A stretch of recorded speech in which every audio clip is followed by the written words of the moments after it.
Welcome to the CSR Universe special roundtable discussion. Today, we are thrilled to launch a special series focused on sports for change dialogues, starting with the state of sports and education and opportunities for CSR impact. And as I said, this event is being recorded as well as it's going live on LinkedIn. Now, imagine a world where education extends beyond textbooks and exams to include vibrant playgrounds and playing fields, filled with the excitement of competition and teamwork. This is the world we are striving to create, one where sports plays a vital role in every child's education. And sports has a unique ability to nurture not just the physical strength, but also resilience, leadership, and a lifelong appreciation for staying active. Unfortunately, many children in under-resourced communities lack the access to these opportunities. This is where you, the CSR champions, come in. Today's roundtable, hosted by the CSR Universe and powered by Sports Village Foundation, brings together industry experts and social sector thought leaders to discuss how CSR, corporate social responsibility, can help bridge this gap. And throughout the discussion, our focus will be on the following key areas. First, the importance of sports in a child's overall holistic development, the current state of sports education in schools, and identifying areas where CSR initiatives can have a meaningful impact, and of course, formulating recommendations for targeted CSR investments that enhance sports education and also support educational equity and community development. And guiding our conversation today is an esteemed panel of 11 speakers, industry experts, and thought leaders from across the social sector. And to begin with their names in alphabetical order, we have been joined by Mr. Amit Luthra, founder and president, the Gore Foundation, Mr. Ashok Rathod, founder and CEO, Oscar Foundation, Mr. Dominic Dsouza, Chief Operating Officer, Essar Foundation, Mr. Nixon Joseph, CEO, CLT India and Governing Council member, Yes Bank Foundation, and Ambassador, Fit India Mission.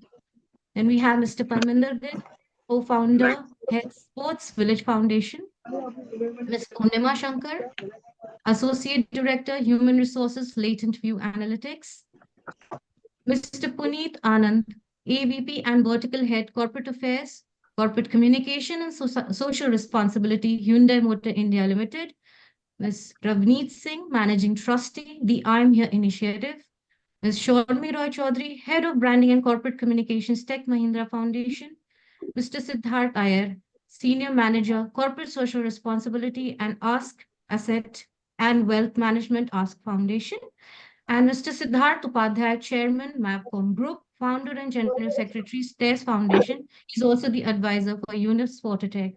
Please join me in extending a warm welcome to all our distinguished speakers. So to begin with, let's pose an opening question to our theme expert over here, Mr. Nixon Joseph. I would like to invite you for the first question, since you are not just an expert in this theme, but also an inspiration for many of the Indian youth. And can you tell me, sir, based on experience, how does participating in sports positively impact the lives of students? And how is the current landscape of sports in education shaping up in our country so as to encourage the integration of these two fields? Nixon, sir. Yes, thank you. And good evening, everyone. I'm very happy that the CSR Universe is organizing this talk on sports and education. When I look back into my childhood days or student days, I was never participating in any kind of sports.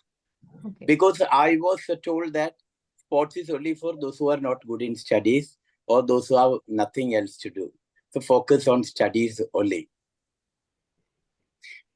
Therefore, I focused only on the studies, but then later, maybe at the age of 46, 47 only, I started taking some interest in sports. I started doing long distance running, started participating in marathons.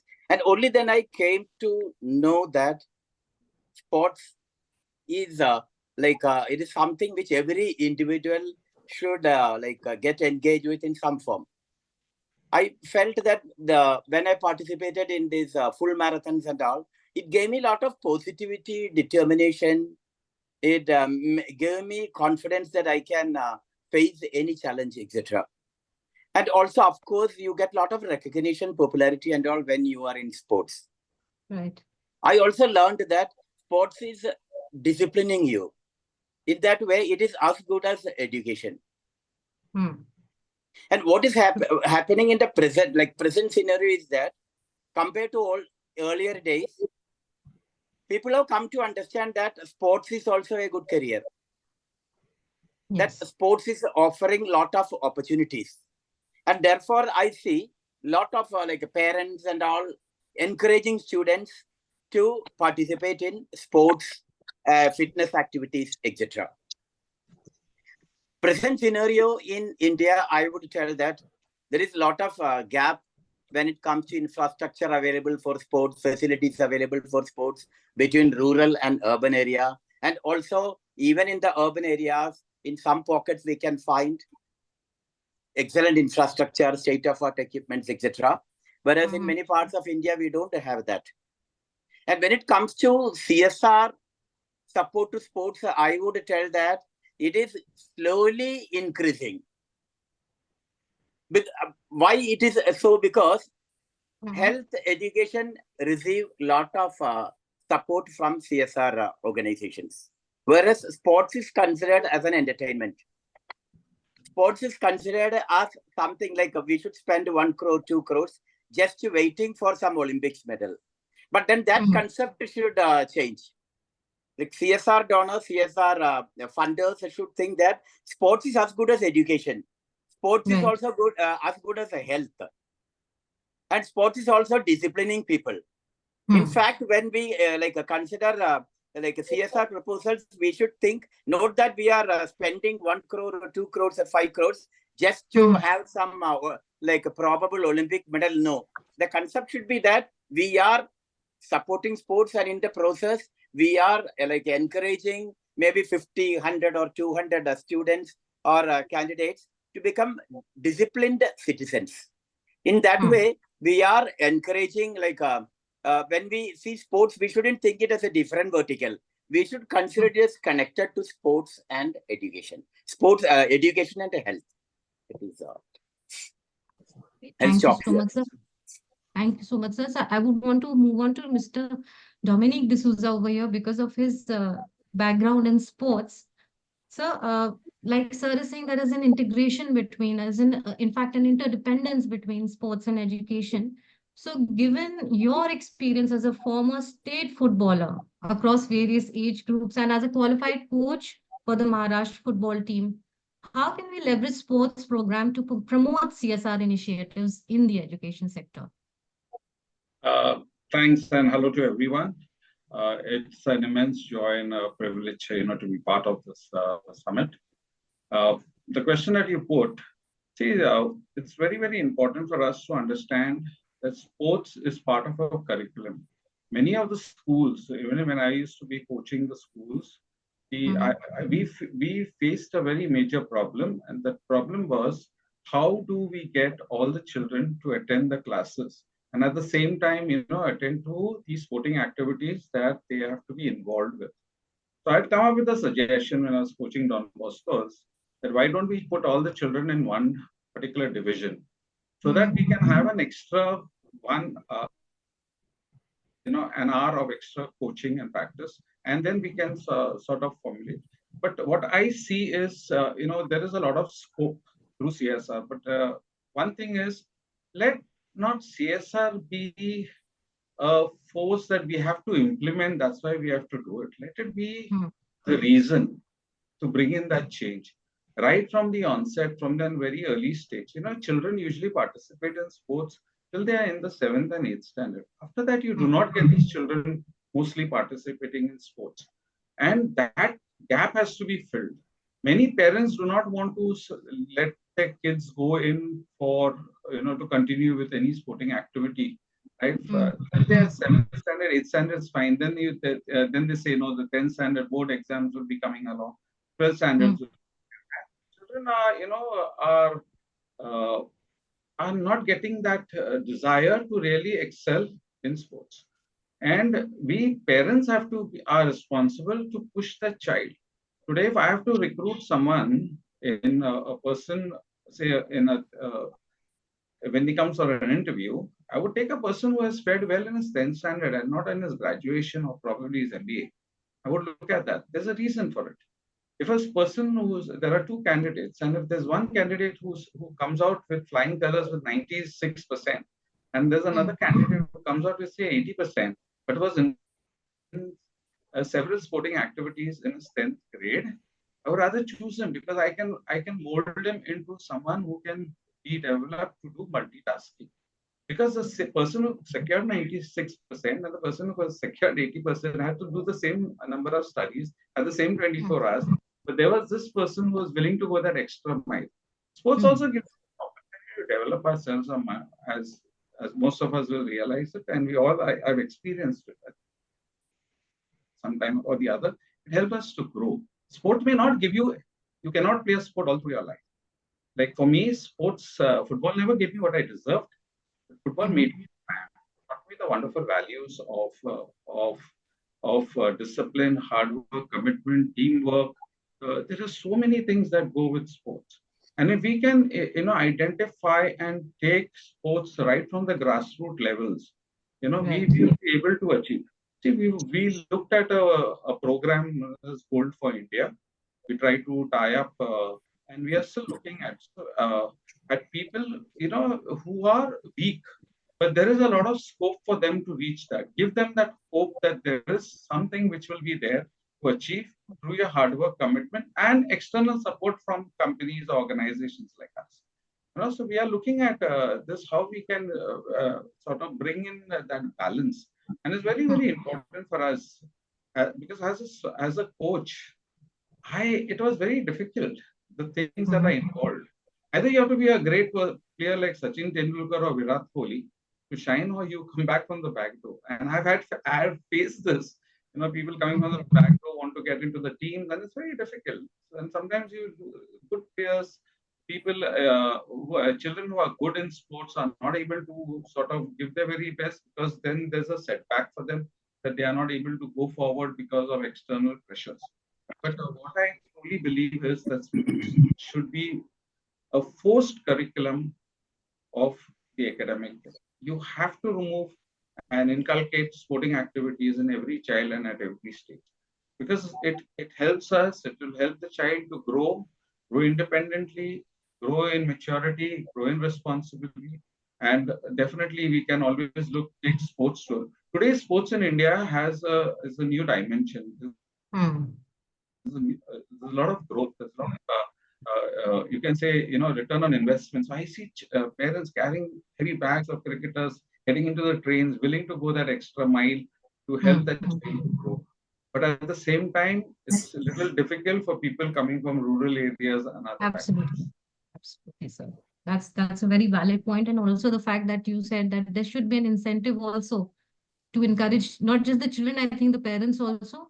And that's why I want to move to Mr. Amit Luthra. Amit sir, you are trying to make sports equitable and accessible to the underprivileged youth, and especially a game like golf. And your ambition is to actually remove that elitist tag from golf. So can you just share your perspective how to make sports and education more accessible to the underprivileged children? Hi, good evening, everybody. Ruchika, Mr. Nixon, Dominic, and the rest of the panel. You're right. Golf has the tag of being an elite sport. It is an expensive sport, no doubt. So the whole objective was, when I was playing golf, I was in fact born to a armed forces family. My dad was in the Air Force, a chartered accountant, but in the Air Force. So golf was available because wherever there was an army unit, we used to have a golf course there. So he got three of us inducted into the game so that we would be away from all the drugs and the smoking and the drinking and the rest of it. I still don't drink or smoke. I've never done so. And despite winning a gold medal in the Asian Games and being Arjuna Awardee myself, I said, let me see how I could bring this game, which is supposed to be targeted only to the 0.01%, because I mean, just to give you some figures, a golf set costs anything from 3 lakhs to maybe 10 lakhs. A round of golf could be anything from 8,000 to 20,000, depending on the green fees and the course you play. A golf ball is 5 to 600 rupees, which lasts maybe not even for one round. So it's a very, very expensive sport. Now, my objective was to, so let me just give you a quick background. I'll just take 1 minute. How I started this foundation. So I used to play golf for, hello, am I audible? Yes, sir, you are audible. Okay. So I used to play golf for practice for 5-6 hours, and I used to pay 5 rupees an hour. And one kid who used to make me was my agewala, who used to pick up the ball, he used to give me 5 rupees an hour.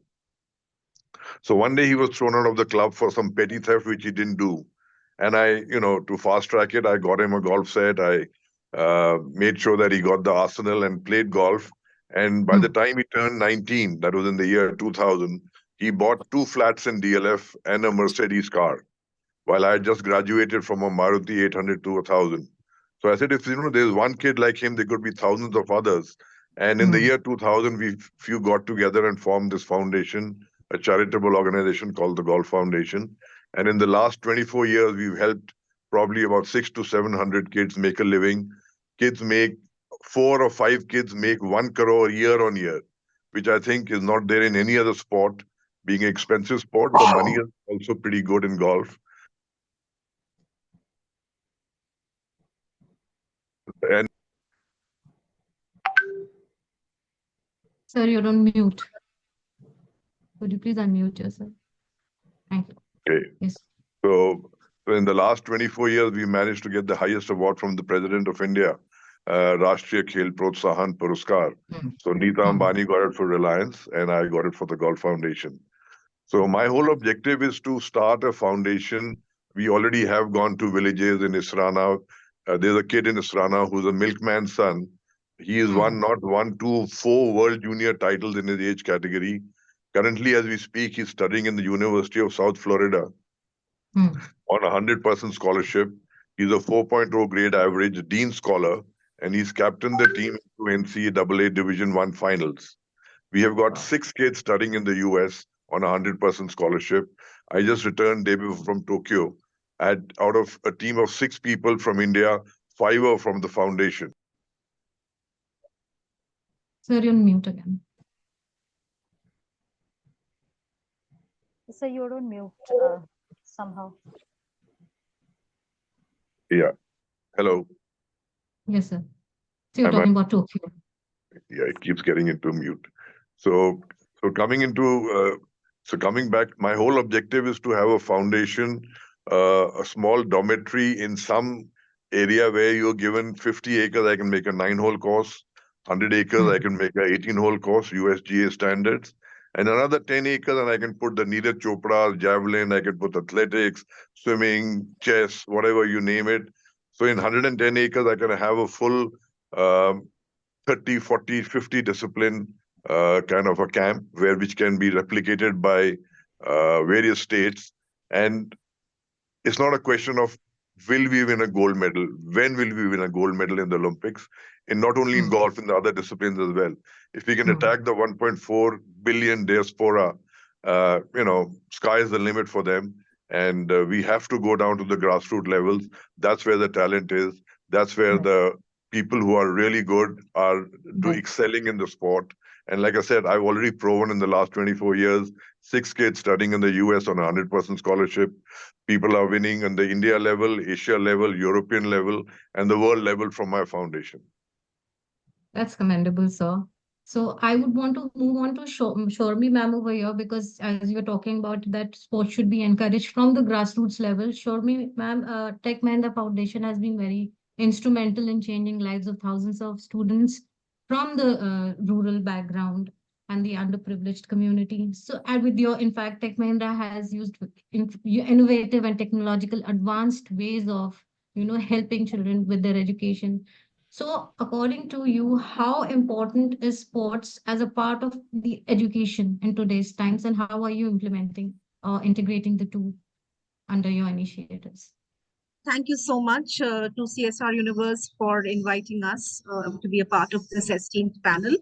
I represent Tech Mahindra Foundation, the CSR arm of Tech Mahindra Limited, and we believe that in our we work with empowerment through education, and as part of our initiatives in the last couple of years, we are working a lot with children with disabilities, and we are fostering sports activities for children with disabilities.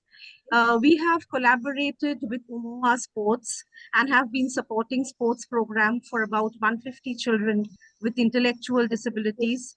The foundation also supports girls with visual impairment to participate in archery and table tennis, and many of them have gone to win medals. We work with marginalized communities in back and beyond places like Odisha in West Bengal, wherein we believe that a healthy mind can be prosper within a healthy body. And herein Right. comes the importance of sports. And we in organize inclusive sports meets for students with intellectual disabilities, speech and Mhm. hearing impairment, and sight impairment. In one of our programs in Kolkata with Calcutta Blind School, we have installed a sensory play garden to improve mobility by stimulating sensory nervous system for visually impaired children in the age group of 6 to 12. We see that many of the children who are visually impaired, they gain a lot of weight, because they are sitting at one place, they do not have the scope to move around. So we installed this sensory play garden, and we really got very good results. The children are very enthusiastic to play in the garden that they have within the school. We also organize inclusive sports mela, sports meets in all our locations where the foundation is active, in the 12 Mhm. locations where we are working. Yes. Amazing, amazing work there, Shormi. So now, like we are all talking about how, sports should be made equitable and starting from the grassroots. But there is another important question that I would want to, uh, ask Miss Poornima over here, which is about, because since you have a master's, Poornima ma'am, you have a master's in psychology. So can you tell us from that perspective the influence of sports which it has on the person's overall mental well-being? Hi, Ruchika. Thank you for inviting me here.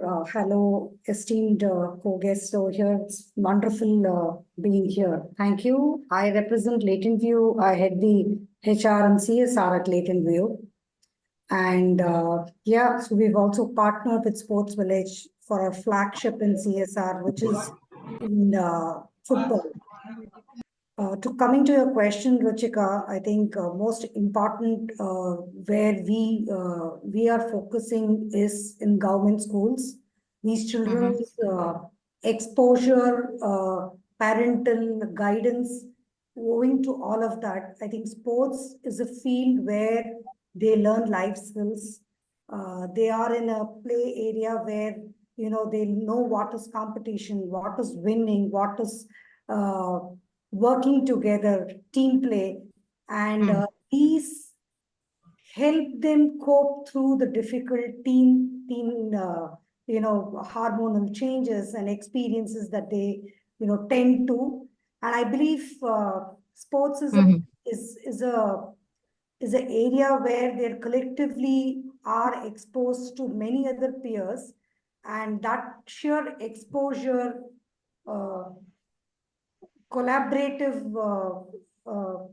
experiences that they get through these exposures itself it gives the mental ability for them to be stable, to come Yes, through the competitive environment, to true. come through over peer pressure.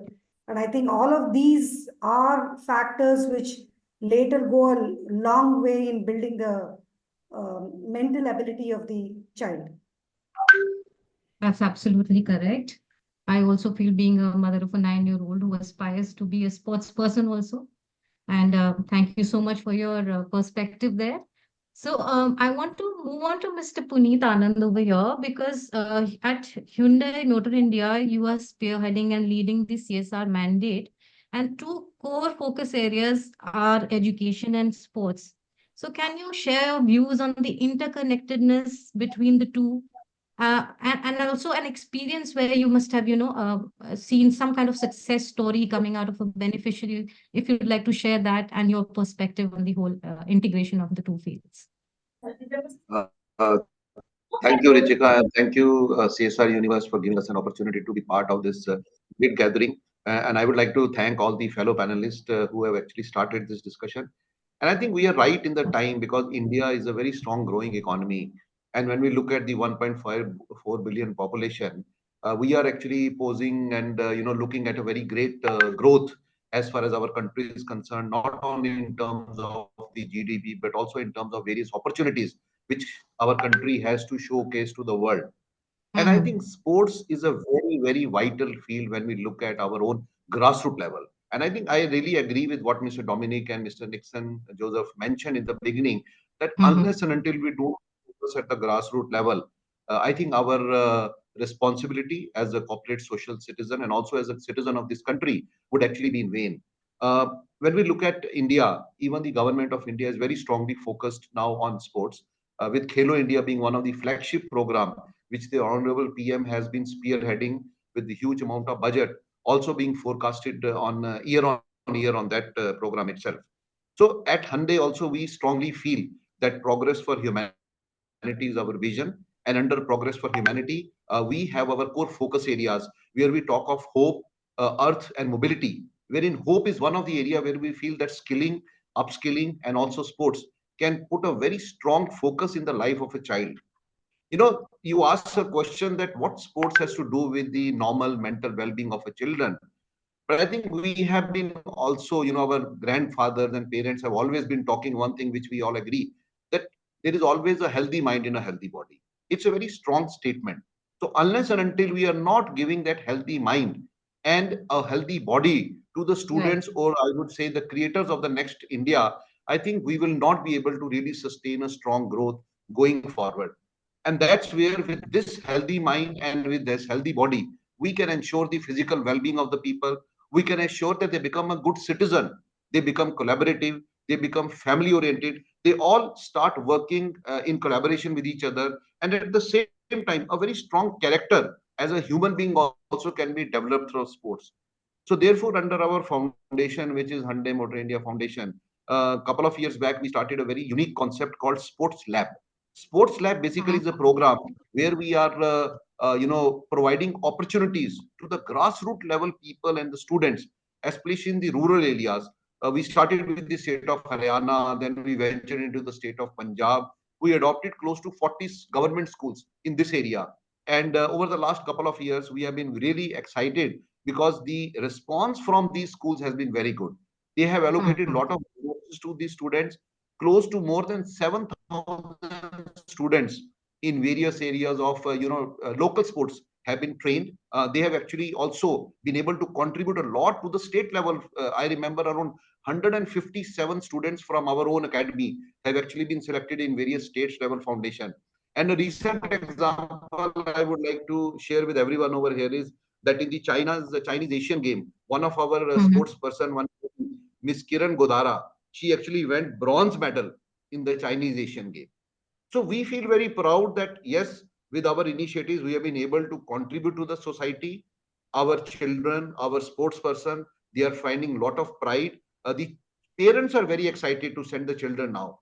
And I think Mr. Joseph started very well that when we were young, we always used to think that sports is only for the profession who cannot study. But today, parents, including me and including everyone, would really take a lot of pain to see that the child is not only focused on studies, but he or she should be totally balanced as far as the physical well-being is concerned. Because that's how you can create a very strong character, you can create a strong human being who can take challenges of the economy. And that's where we have been working along with various state governments. Even in our home state, in the state of Tamil Nadu, we have been doing a lot of programs wherein we are skilling the people at the grassroots level, giving them a lot of Mm-hmm. opportunities so that they can become a better human being. they can become a better citizen, they can contribute to the society through sports as one of the means. And our initiatives have really trained more than 7,000 students, as I mentioned, 157 students participating in the state level, and more than 20 coaches have been purely dedicated to these 40 schools so that they can really treat and teach the children the nuances of this education at the various grassroots level, starting from 8th standard to 12th standard. That's the target area which we are seeing. And we are planning now to expand these horizons, the sports lab, to other states also. And I'm sure with the support of the government and with the support of the state bodies, we'll be able to really venture on a larger platform. That's what I just wanted to share with all my fellow panelists in terms of our activity. Absolutely, I completely agree with you and all the other. So we want to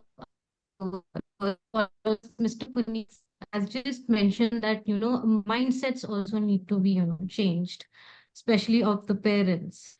So given your background and experience in using sports as a catalyst for positive change in the lives of children in the urban areas, in the urban slums, how can sports be effectively integrated in their lives despite the cultural and parental resistance?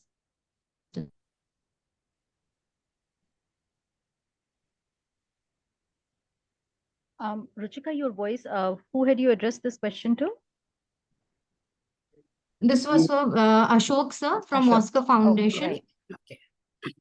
Thank you, Ruchika, and I thank hope you were able to hear, otherwise I can. Yes, yes, yes. Okay. I didn't heard my name, but yeah, I heard your questions. Hello, Okay, everyone. I understood. Great.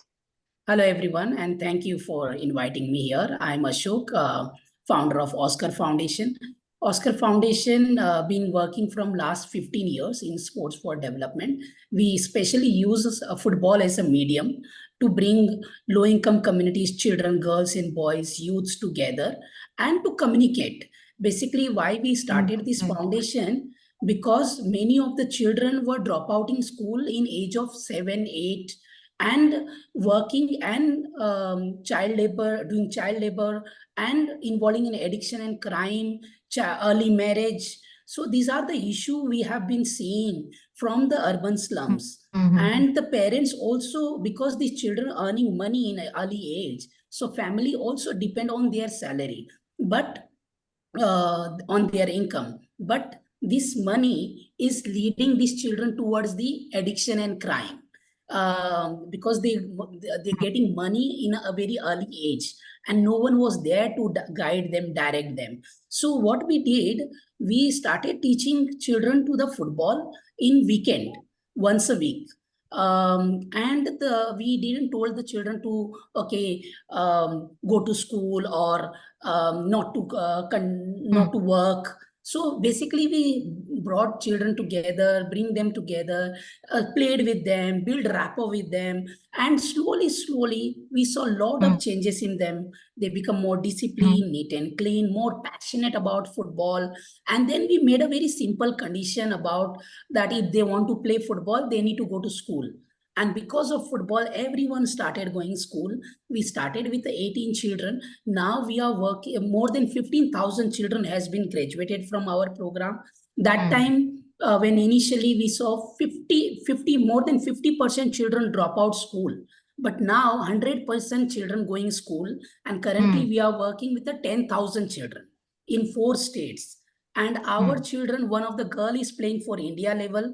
One girl is playing for Maharashtra. Our 5 children playing for Mumbai City. And our children has been 150 children traveled internationally.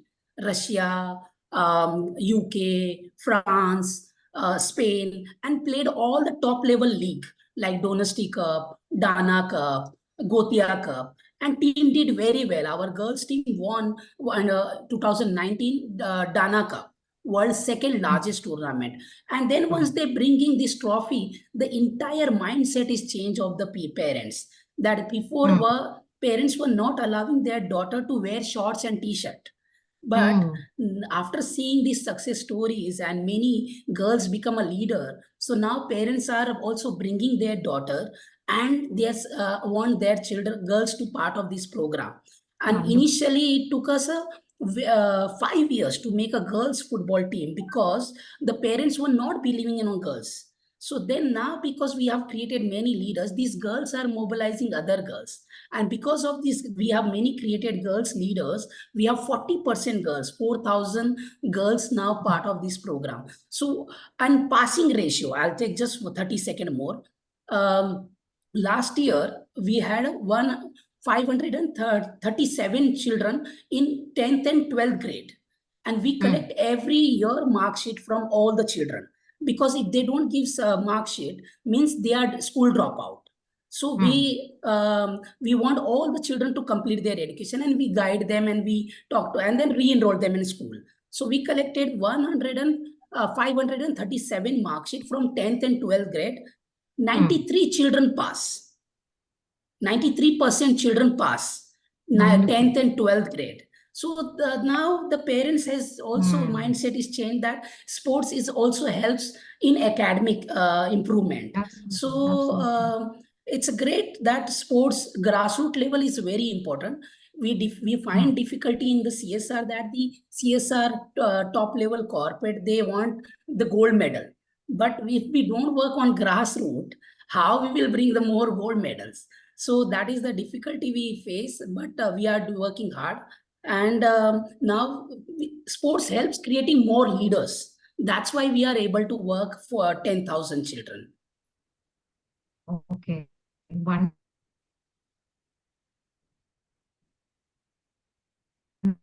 We'll definitely come back to your question for our CSR.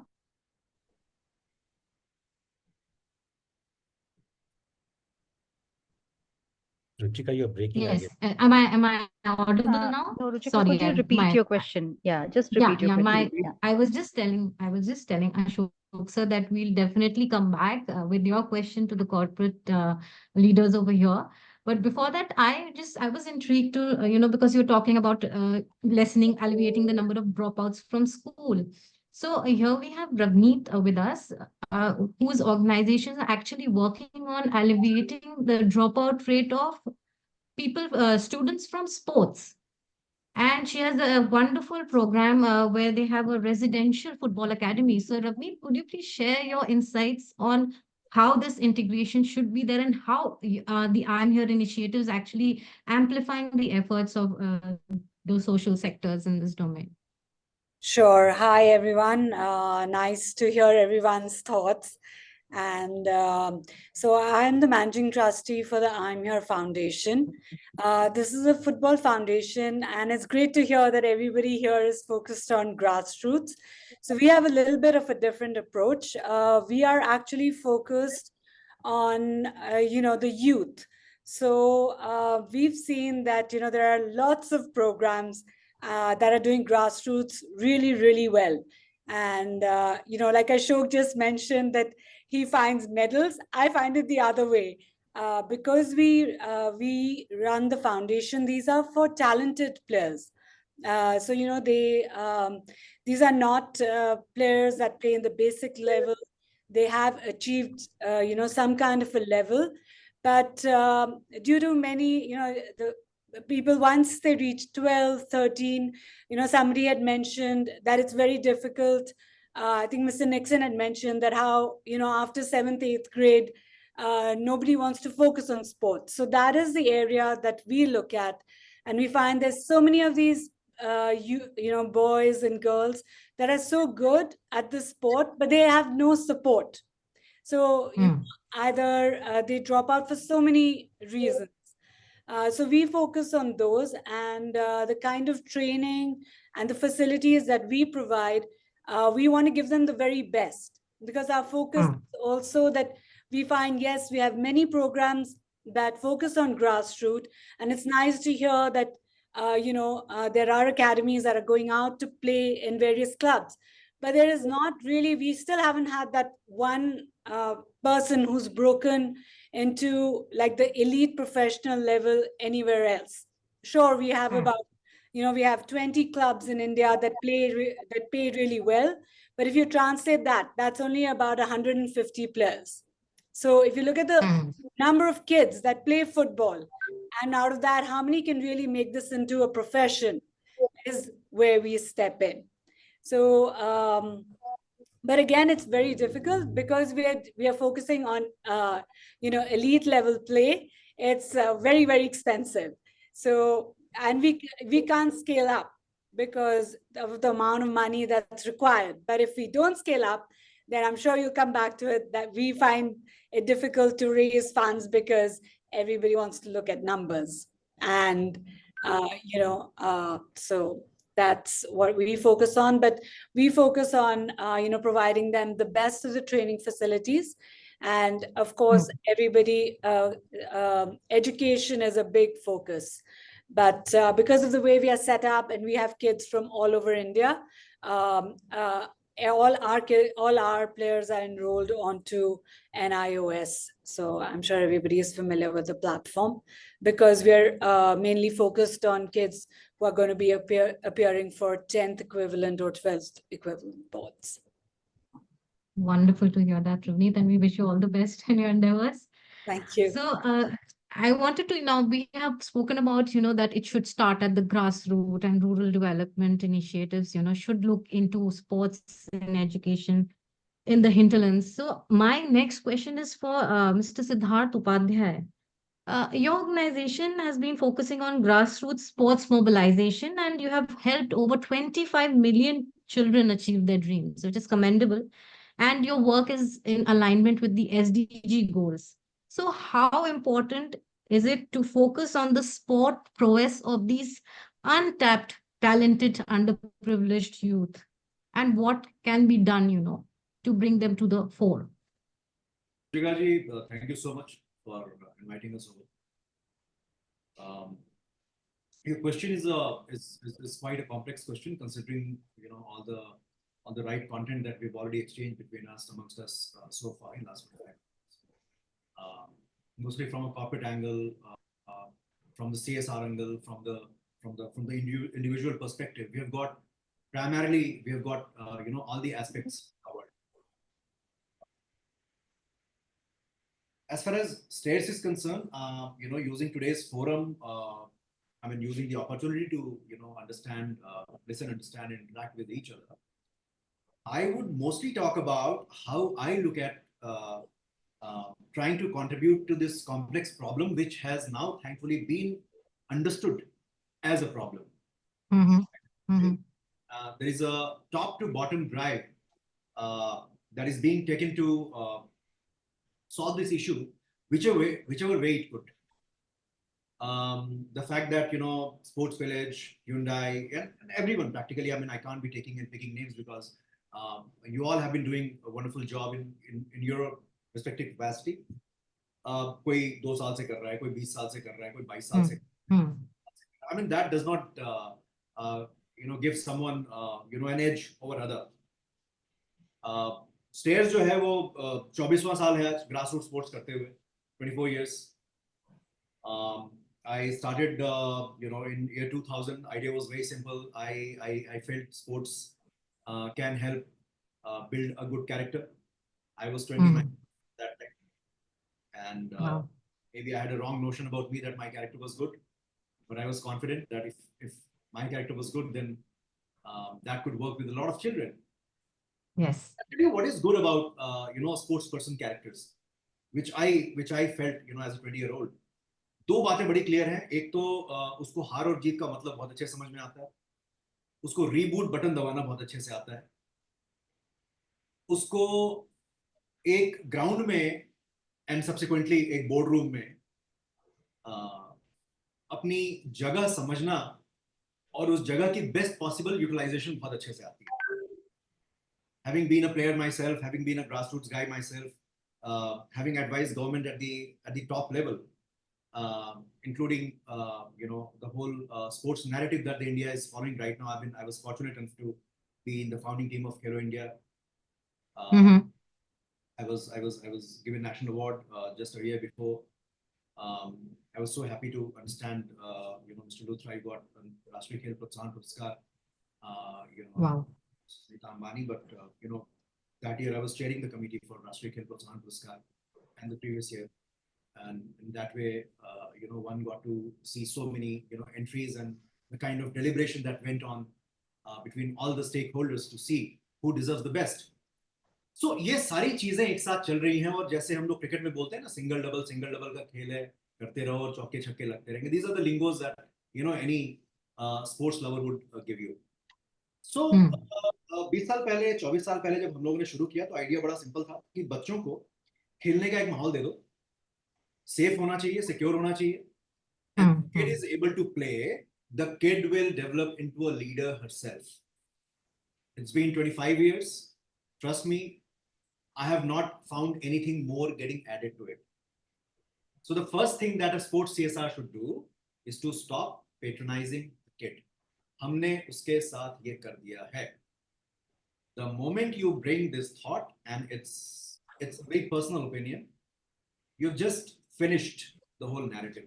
This is what I feel. This is very personal. No offense. अब हमने क्या क्या submission किया है जनाब? हमने एक programme शुरू किया खेलो, एक शब्द डाला खेलो, हमने खेलो दिल्ली शुरू किया. खेलो दिल्ली शुरू किया तो डांट पड़ गई सभी लोगों से, चचा से डांट पड़ गई, पिताजी से डांट पड़ गई, भाई से डांट पड़ गई कि यार तू यही करने वाला है क्या? And I was thankfully I was a decent student, I was a good player, I was quite an active child. तो वैसा नहीं था कि भाई you're just passing time and moving around freely and you're trying to find a way out of any responsible work. And now to justify this work, I had to work doubly hard.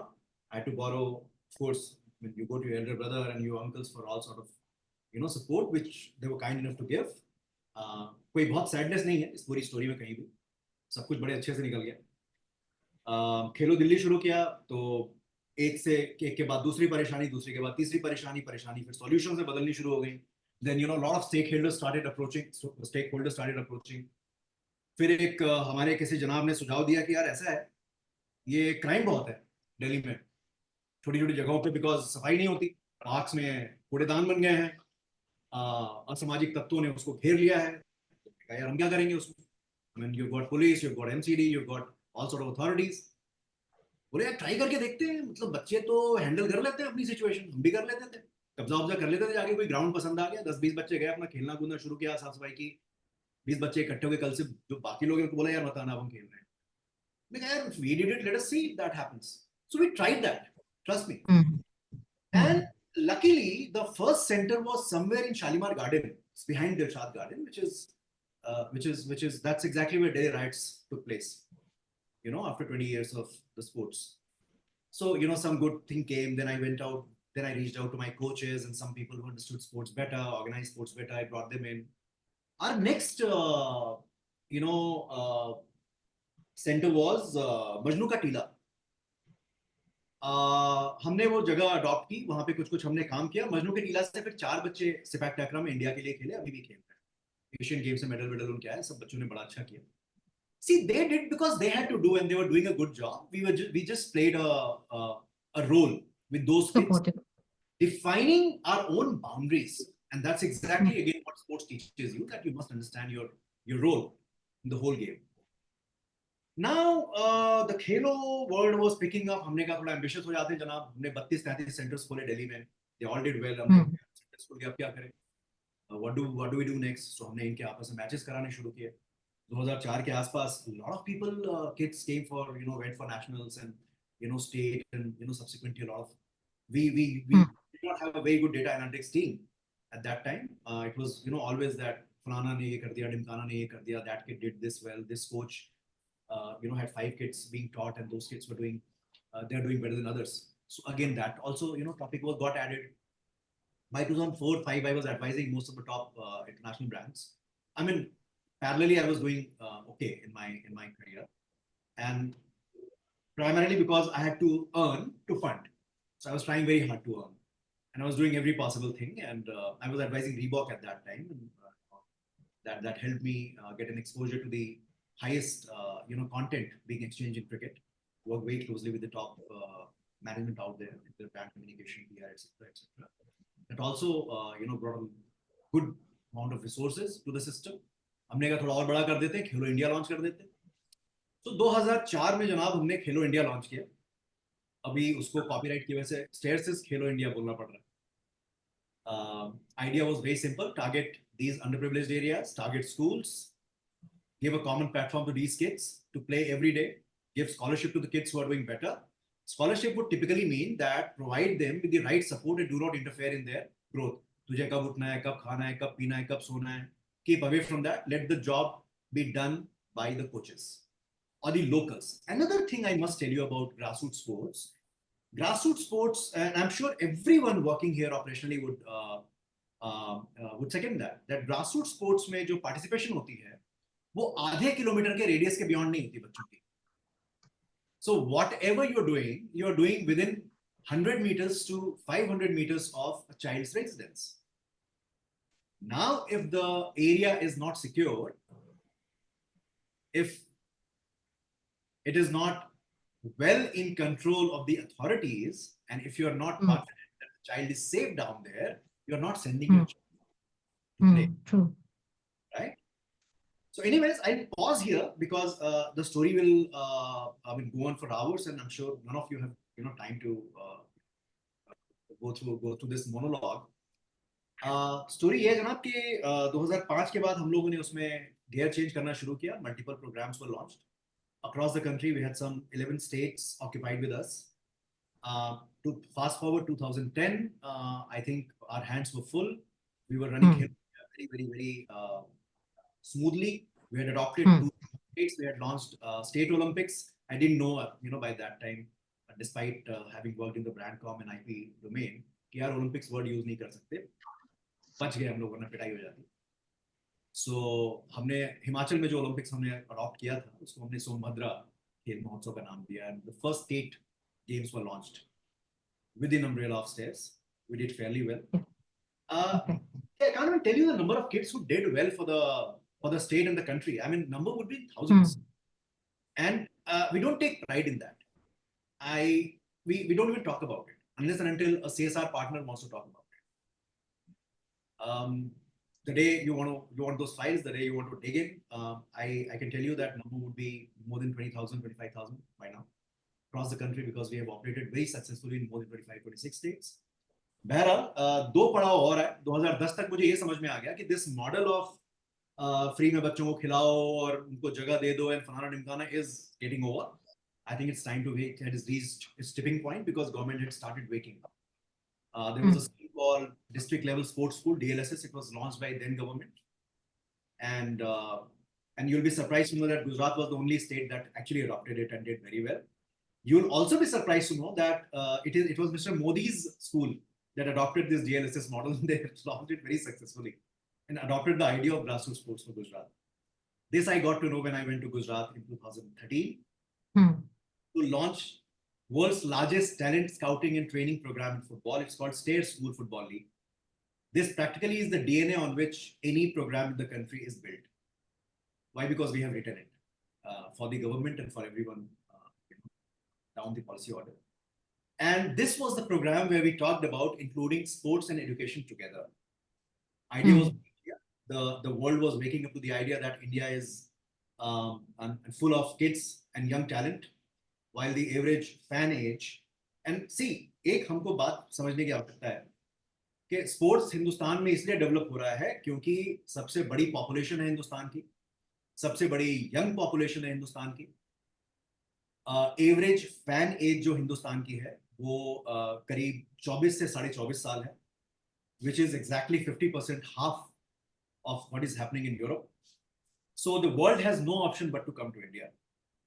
Whatever they may say, you need Indians to engage on your digital and non-digital platforms, which means there's going to be a lot of money, a lot of marketing money in the country. And it's probably the cheapest way to market your product. And that's exactly where the right collaboration with right stakeholders and partners happen. So 2014 में हम लोगों ने कहा कि इस फॉर्मूले को बदलना पड़ेगा जो हम कर रहे थे. Let's involve schools, because you had 17 lakh schools at that time in the country. Some 23 crore kids were playing in schools. And I thought if government could take up this idea of creating a program with and for the schools, something would change. 13, I met the government. 14, I met the government. There were certain apprehensions.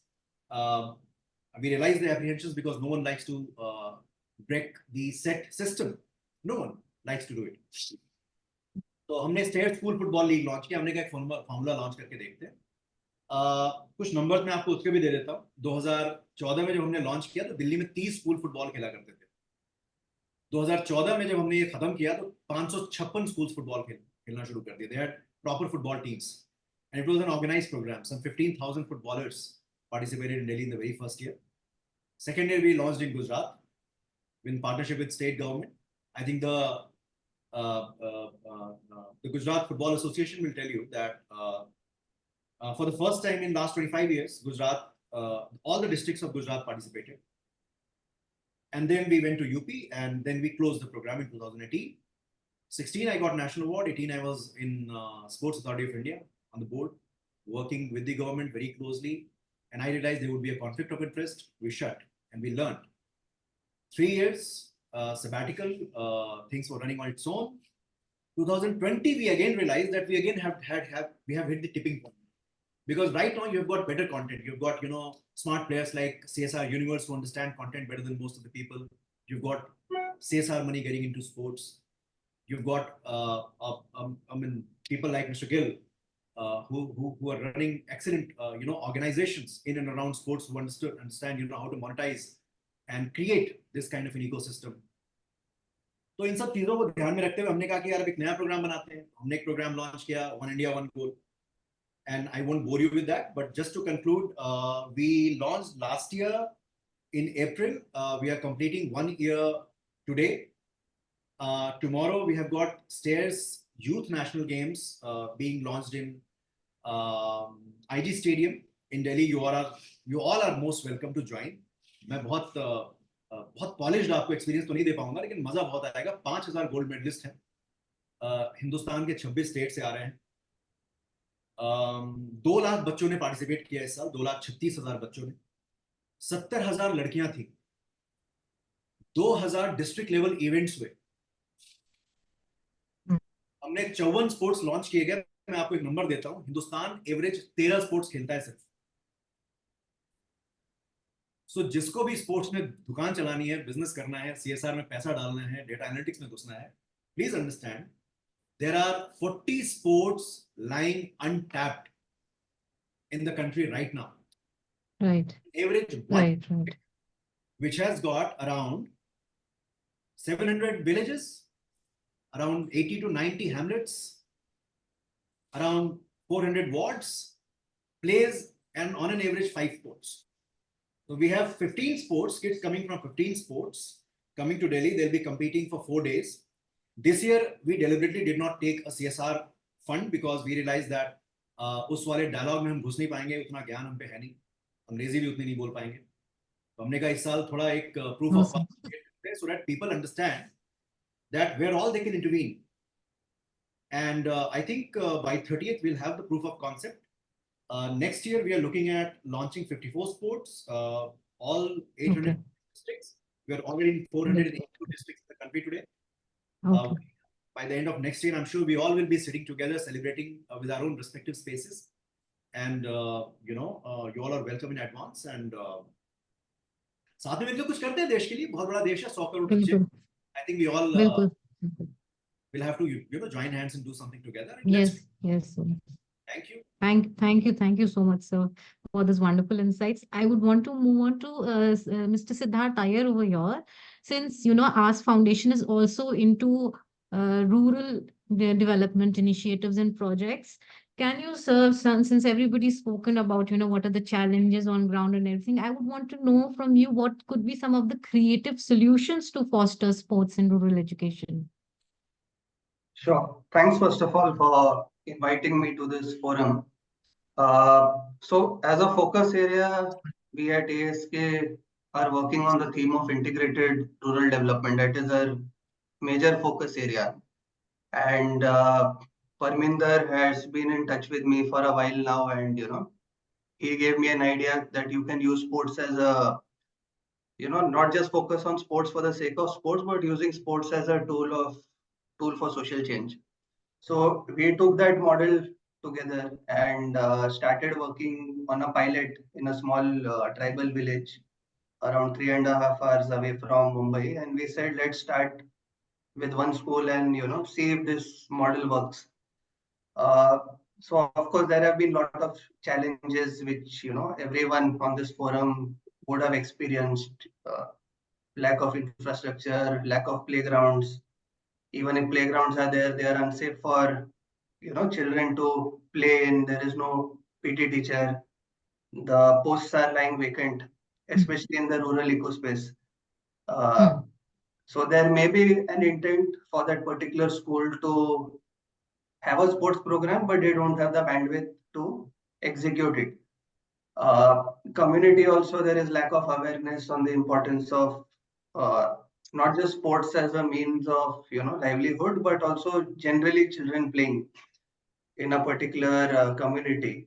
So when we started working, we also faced all these challenges. There was no history of sports in that particular village, and so we started this program with the help of Sports Village. We identified a coach who started working with the school, and while we had impact, like the children doing well in sports, they from not playing sports at all to going and winning at district level, we had that story, of course, impact wise.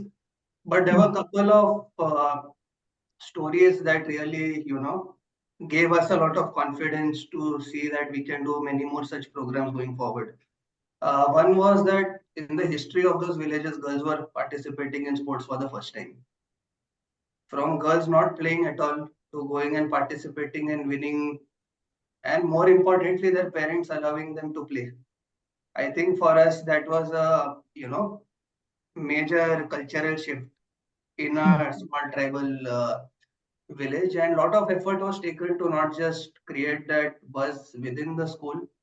We got very good support from the Sarpanch, who took a personal interest in ensuring that this program, runs with small things like, sponsoring the sports kits for the children who are participating. When the children won and came, the entire village came out to celebrate their success, that their children have, come and won. And we had a lot of interactions with parents to make them understand why this program is running, and more importantly, why it needs to continue even when we are not in the community. So we leveraged from the work we had already done in the community on water, livelihood, etc. And as a common front, it was ASK, Sports Village was there, or other implementation partners. We went as a common forum to the, and we had a Gram Sabha where for the first time in the history of the Gram Sabha, an education related decision was taken where the community today has, decided to take this program forward. The Gram Panchayat would be pulling funds to pay for the coach, and the balance will be contributed by the community. So our entire model was, we were very confident that there will be impact in terms of children being healthy, them wanting to come to school, them enjoying, sports as such. But the real test was that will the community take this program forward? And we are happy today that this small experiment is, working out, and that has given us confidence to see if we can take it to more schools.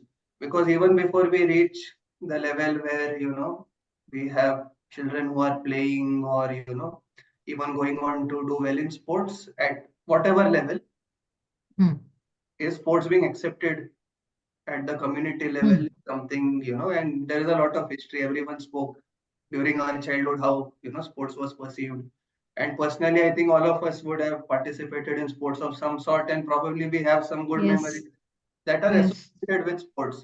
Education was there, but I think a major source of happiness and joy during the day in school was when is the sports period, when do we go and get to play on the ground. That's true. So I think this program has helped us achieve it at the rural level, and we are hopeful that either through our efforts or other organizations coming in, or even Gram Panchayats themselves coming across and trying to replicate this program, this can be taken forward to a larger level. In this, I want to thank Parminder sir for giving us this opportunity to co-host this series of dialogue on sports for change. So my question for you, sir, is that being the co-founder of India's largest sports organization, in your work with Sports Village, what are some of the benefits you've encountered for students' overall development through participation in sports program, and what exciting opportunities do you see for the future integration of sports education into the school curriculums across India? Thank you, Ruchika. And I think it was fascinating to listen to all the inputs from co-panelists earlier. And some of the points I think that you're asking of me have already been made with real examples on ground. I mean, it seems like all of us are on the same side of table, sold and convinced on the benefit of sports and the transformation it can bring. I just want to take a slightly agnostic stand, so at least we call out the elephant in the room also. If sport is so central, and in fact, psychologists, medical sciences said that play is central to human experience and behavior. In fact, there have been studies done, not on humans, but on animals, that if they are starved of play, they are maladapted. They actually die as they grow up. They can't survive if they don't play. And perhaps we are going through a controlled experiment in the human context also, where we are somehow controlling or starving kids of play at the base level. So I think, to me, the elephant in the room is that if we have chronicled the benefits so well and evidence them, then why do we remain underinvested compared to many other fields, for instance, health, education? Even if you look at CSR spend and compare the investments made in these various areas, right? So I think there is and for a moment, I'm not even saying it's a simple problem. It's a complicated problem, and some of that has been getting solved today. And we've been fortunate to be around for the last 20 years looking at sport moving in India. And I think for us, there is investment at top and IPL and a lot of, media investments that are happening on top. And it is fondly hoped and assumed that it will result into a waterfall to the grassroots participation or the school participation that all of us are talking about. But unfortunately, it has been a trickle so far. And hopefully it will become a waterfall at some point.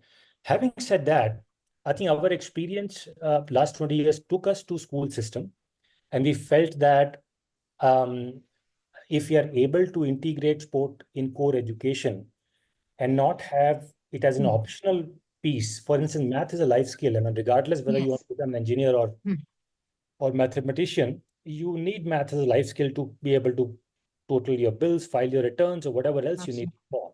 Likewise, sport is not an option.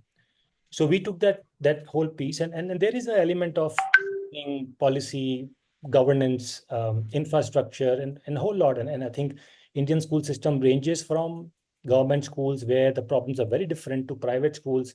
In fact, last Essar study mentioned that only 4% of 16K government schools they surveyed have physical education teachers. Right? And in the private schools, even some of the very well doing schools, children play in the recess and before school and after school, not during the physical education period. So there is something wrong going on in how we are integrating this. So there is a whole piece of what we call as opportunity to play, safe spaces, not just socially speaking, but psychologically speaking, especially for girls, if they have to step out to play.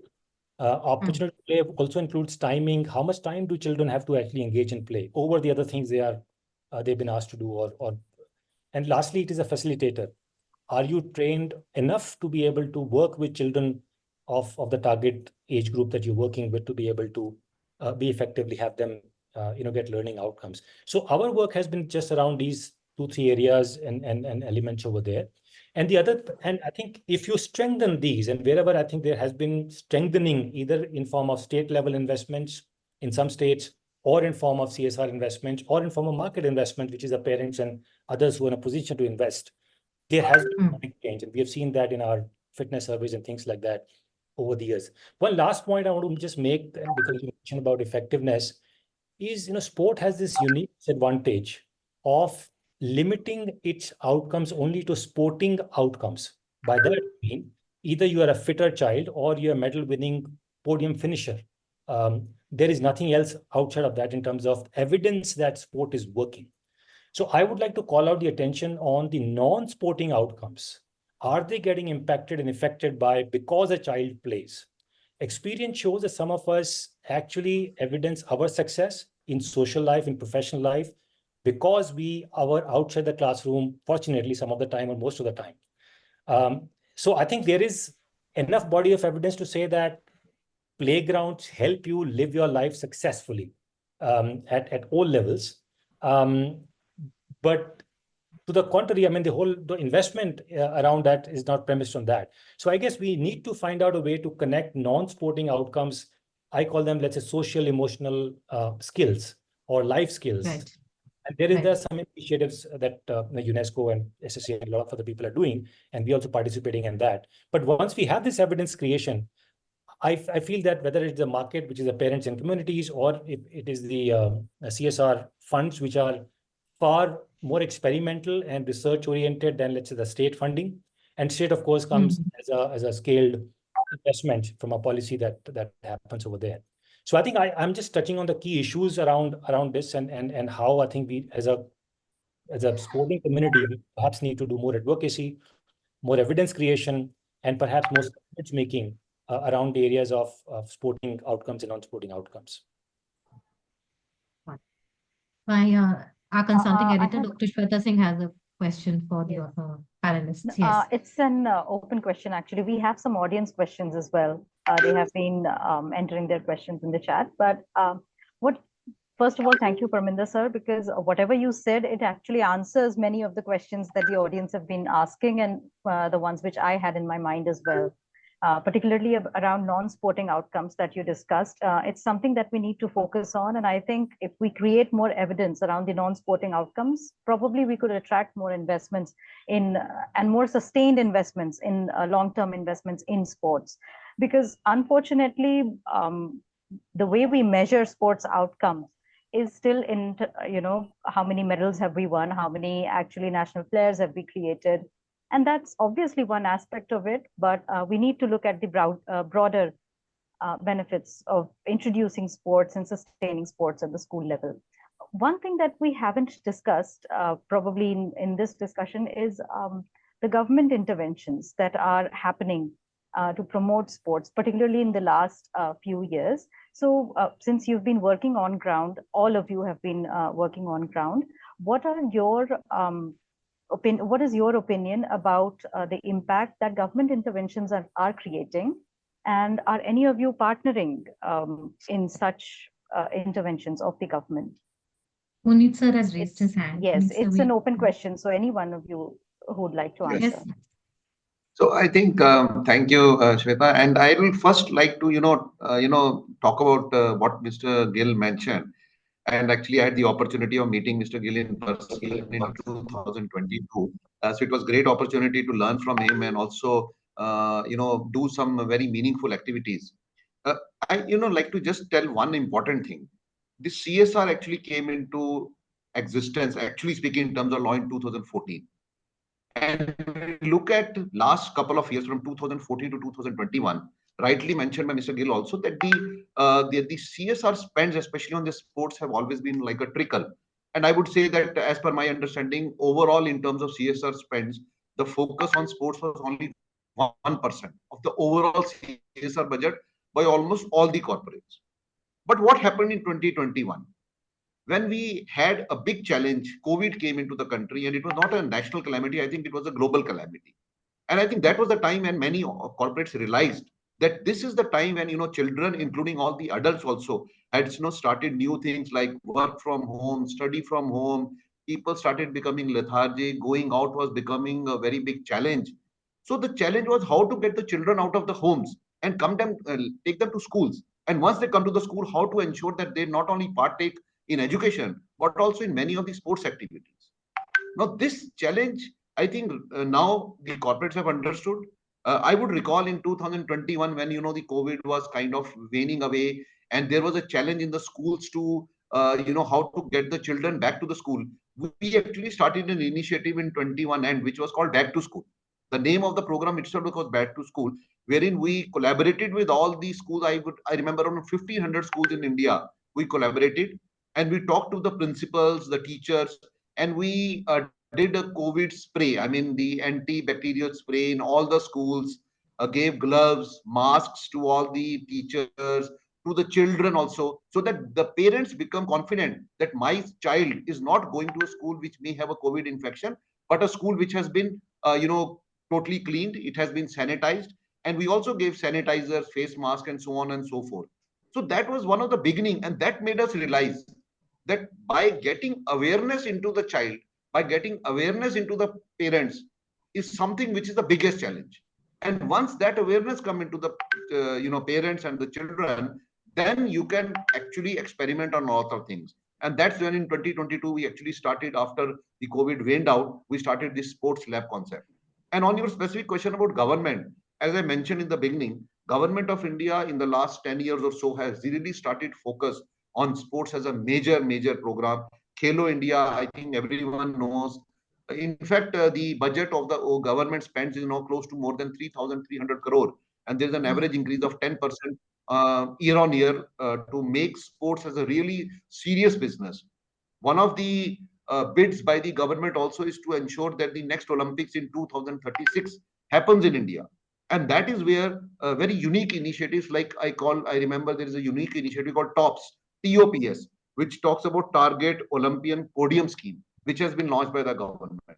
That means that the government is really considering seriously that how do we can make our 1.4 billion population really attuned to sports, and why not win more and more medals when we have seen so many other countries, bringing a lot of accolades.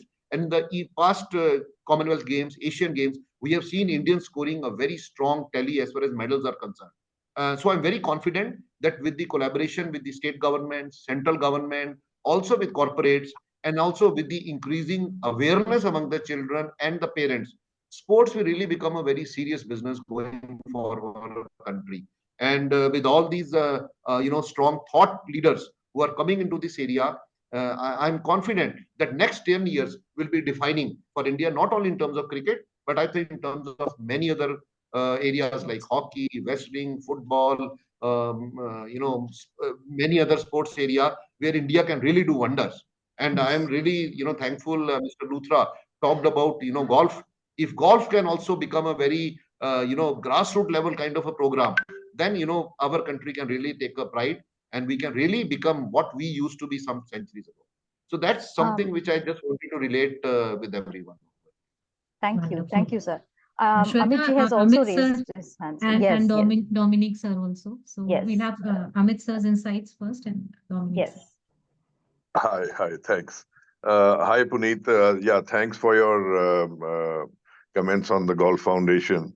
So basically, I had met Anurag Thakurji 2 years back, and I told him, I said, listen, to really pick up the diamonds from the dust, we need to go to the grassroots levels. And since golf is an expensive sport, there could be diamonds lying there, Kohinoors lying there, who don't have the money to even come out and shine. So our basic way of picking up kids from the underprivileged background is of course, the IGU merit list, which is our national body. So we see who are the kids who are doing well and who need financial help. That is, of course, the low-hanging fruit. Then by word of mouth, everybody knows that this is the only NGO in India which is really doing this work. So they come to me directly or to my other directors and they kind of ask for help. So third, when I went to, we did this talent hunt pan-India. So what we did was we went to 4 locations in east, west, north, south of India. And we advertised all over through people, through the professionals, through various golf clubs. We said anybody with a family income of 5 lakhs or below, kindly send your child, and you also accompany them if they are below 15 or 14 because they can't travel alone. We will take care of all your expenditures for those 5 days for travel, food, golf, stay, everything. And if their kids are good, we will have our pros there who will be looking at their swings and seeing if they really have talent. And we will then put them in our main program, which is about 3.5 to 4 lakhs a year. So the sports ministry did give us 25 lakhs last year. And we went to 4 different zones, Calcutta, Delhi, Bangalore, and Mumbai.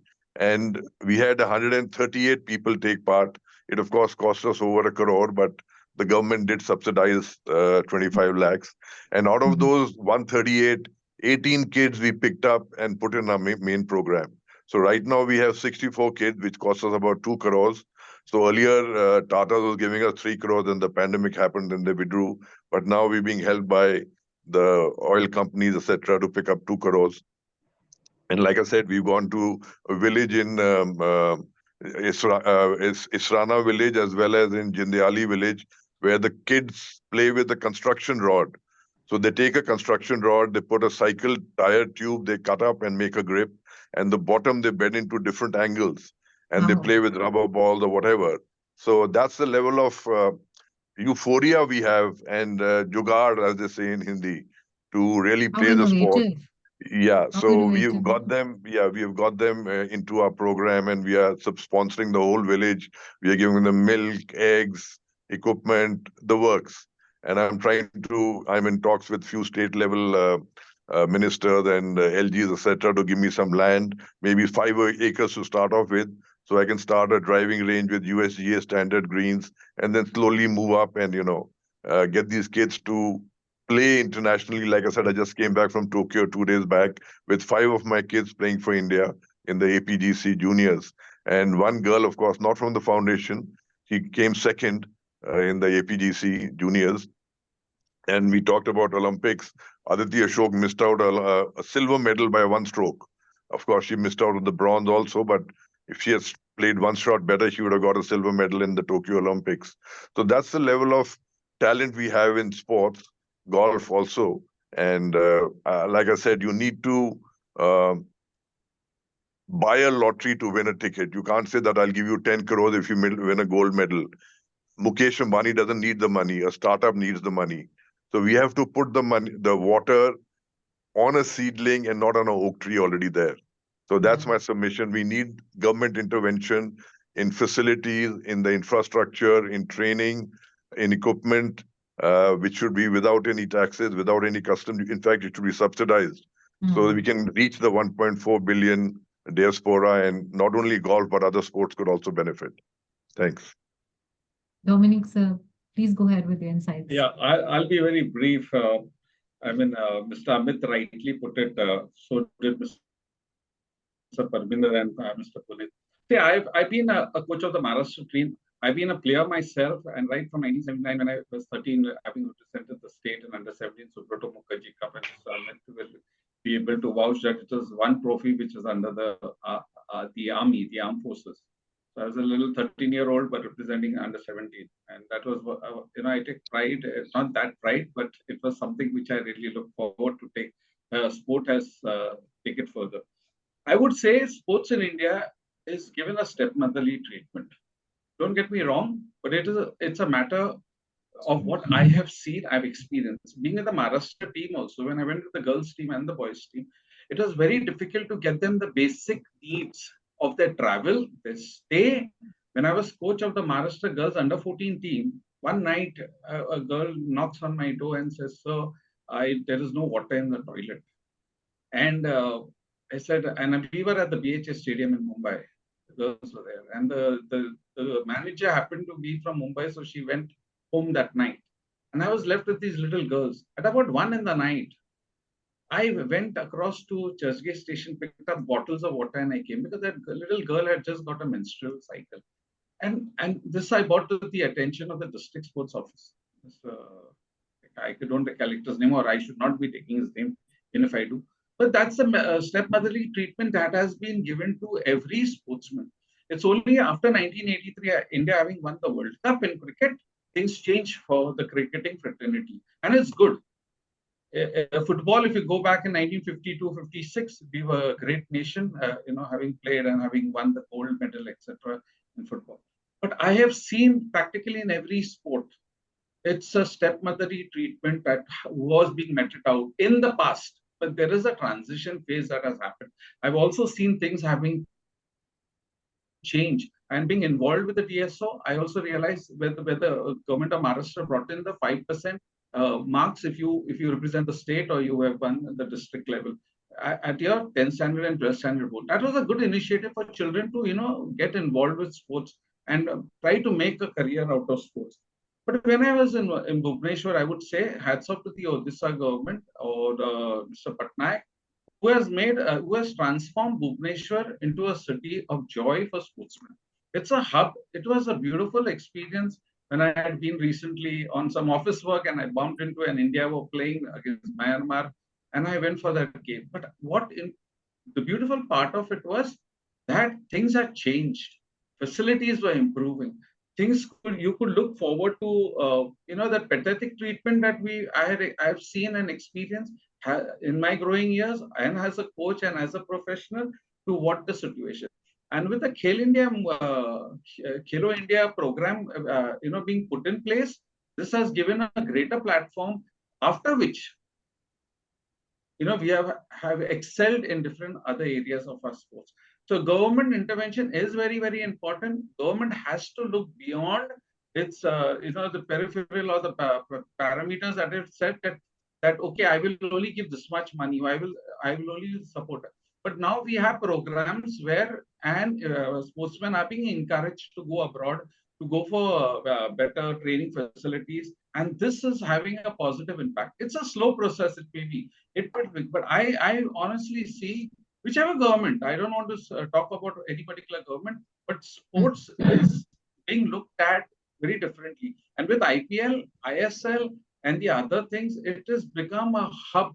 India has become a hub. There was never a sports management program. Now it was Mr. Nilesh Kulkarni who started it in Coimbatore. Now the University of Mumbai has adopted a 3-year degree program and a master's program. My son himself did it, though he was a science, he opted out, did a sports management. Today he's gone to Canada to do his master's in sports management. That is what sports is. Sports can, take you beyond boundaries, beyond cultures, and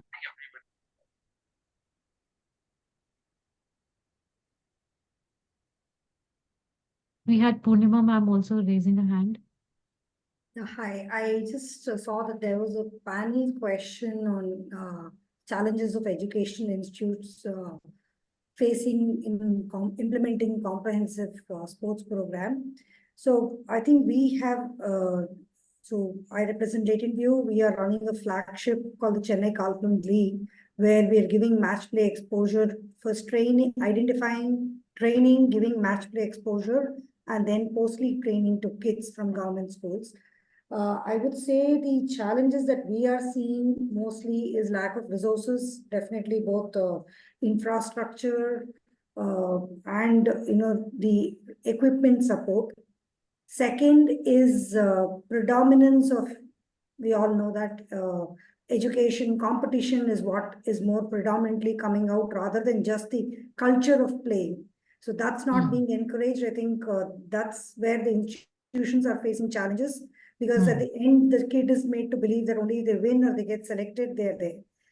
The third is obviously the funding support in terms of time the school gets for the kid, and funding in terms of enabling the people, the students or children to take up the match.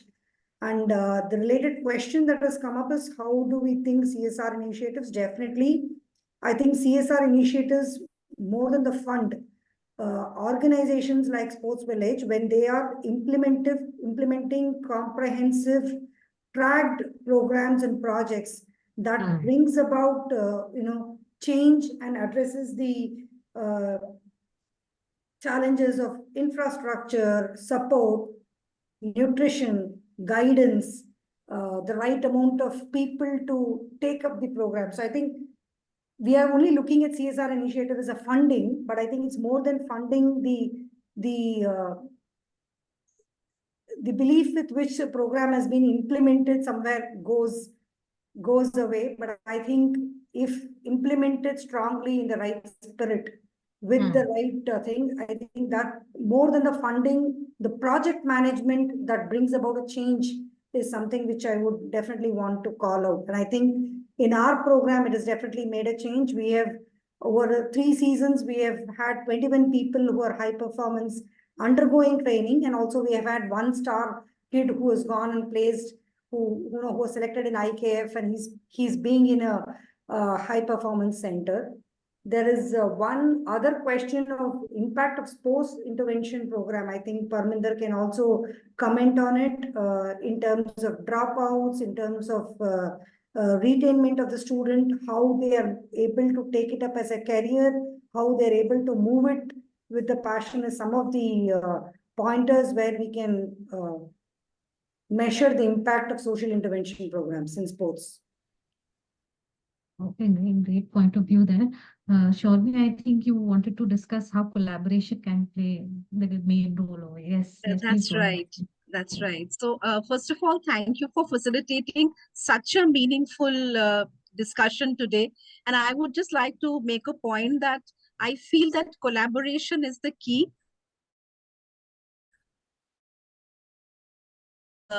Or such forums help us to come together and collaborate. And I would like to go back with a lot of takeaways from my fellow panelists, and the dialogue should continue, is what I would like to point out. Lovely, lovely. We will definitely support you in each and every way we can.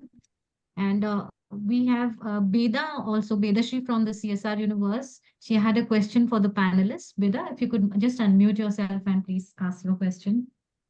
Thank you, Ruchika. First of all, what an eye-opening session this one. Thank you so much to all the panelists. Actually, a part of my question has also already been touched upon by Dominic sir. Given that he spoke about the challenges that women face, but frankly, there are a wider range of challenges that women face when it comes to sports. Primarily, I think cultural barriers in India. So what can be done to address this challenge specifically? Of course, infrastructure is the other one, but what about cultural barriers? Like, how do you address that? An open question we can have. Yeah, it's an open question with the panelists. Yes, so yeah. I think Parminder said had yes. I can take that briefly. Maybe others could join. So Sure. some of the surveys we have done, in fact, one of the key surveys we did was with girls in primary to middle school phase. And we found that 72% of the girls surveyed had a very suboptimal experience in terms of learning sport. And by that, I mean being ridiculed and feelings of not wanting to go back on the playground and so on and so forth. So clearly there is a gap in terms of lack of sensitivity in how to include or gender sensitive programs and things like that. But the bigger issue, if you go out, now this I'm speaking of in a more well-heeled schools where you might expect that this knowledge already prevails. But if you go down into the rural communities or the underprivileged context, problems are more acute. In fact, the safe social spaces are one number with big issue. Even if you have investment, you don't have, if girls have to play, they need to have a changing room, they need to have a girls' toilet, the multiple things which make them feel comfortable, right? And there are communities we know where the parents should encourage girls to step out and especially play because they don't even know what play, how can play benefit and help girls. So I think it's a very complicated issue, but I think the starting premise would be to create safe social and psychological spaces. To me, that's very, very important, which are gender sensitive. And if there are girls playing over there, believe me, we have seen in our programs over the months, more and more girls join in. And because it becomes a comfortable space to play. So I think there are deeper issues in terms of stereotyping, the psychological makeup of our whole society, which is more patriarchal and so on and so forth. That's one part of it. The second part is to actually include and have programming and content which allows for differences that we might have. So there are, barriers which I think every step of the way, even the girl athletes, a number of them will enumerate the challenges they faced and they had to overcome to become the athletes they are. And hopefully that's changing too. And I think it is because we see a big difference in terms of number of girls coming up the chain. So, and that's my 2 cents on that. So, Puneet, you have to add to that. Actually, Bedashri, this is a very, very vital question. And I think this is something which we also encountered. As I told you that our sports lab actually started from some schools in Haryana, Subsequently, we also went to Punjab. We covered 60 schools.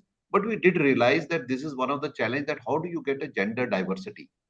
So initially there were big challenges, and rightly said, many taboos, many other issues as far as our society is concerned, especially in the rural areas, whether we can really, get girls out of the house and then come to the sports ground, especially after 4 p.m. when the schools are over, when they have to do some more and more rigorous training. So we found one alternative, and that was to use some brand ambassadors. So what we did in Haryana, we actually chose some good girls who were really good in sports, and they had done some laurels for that local community. They represented the state, they represented the district. So we chose them as the brand ambassador for that particular school. And then those girls used to come in each and every program, and they used to talk about their experiences, that yes, through this program, these were the benefits which came to me. We also used to invite their parents and also the teachers from those particular schools to talk about that, how the last 6 months or 1 year of experience of that particular child has been. And with that confidence, once the girl shows and she talks on the big platform, and every other parent or every other child comes to know of this, I think that confidence and then the excitement within the heart also starts growing. I give you the example of Miss Kiran Godara from Haryana. She went all the way and she won a bronze medal in the Chinese, Asian Games, China Asian Games. So that story we actually narrated to all our schools. We went to various boundaries and we discussed this. So this was very well appreciated. This was very well discussed. The deputy commissioner of that particular area, they facilitated that girl child, and then we made her as a brand ambassador for that entire district also.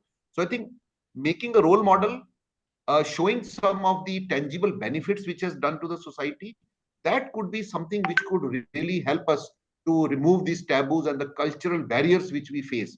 And it will be a difficult task, but I'm sure once we start doing this, this is our own, thought, and we have been very successful with this. I'm sure Mr. Ashok, Mr. Amit, and other people can also contribute and give some new ideas how we can break those barriers and we can get more and more diversity as far as our various sports initiative is concerned.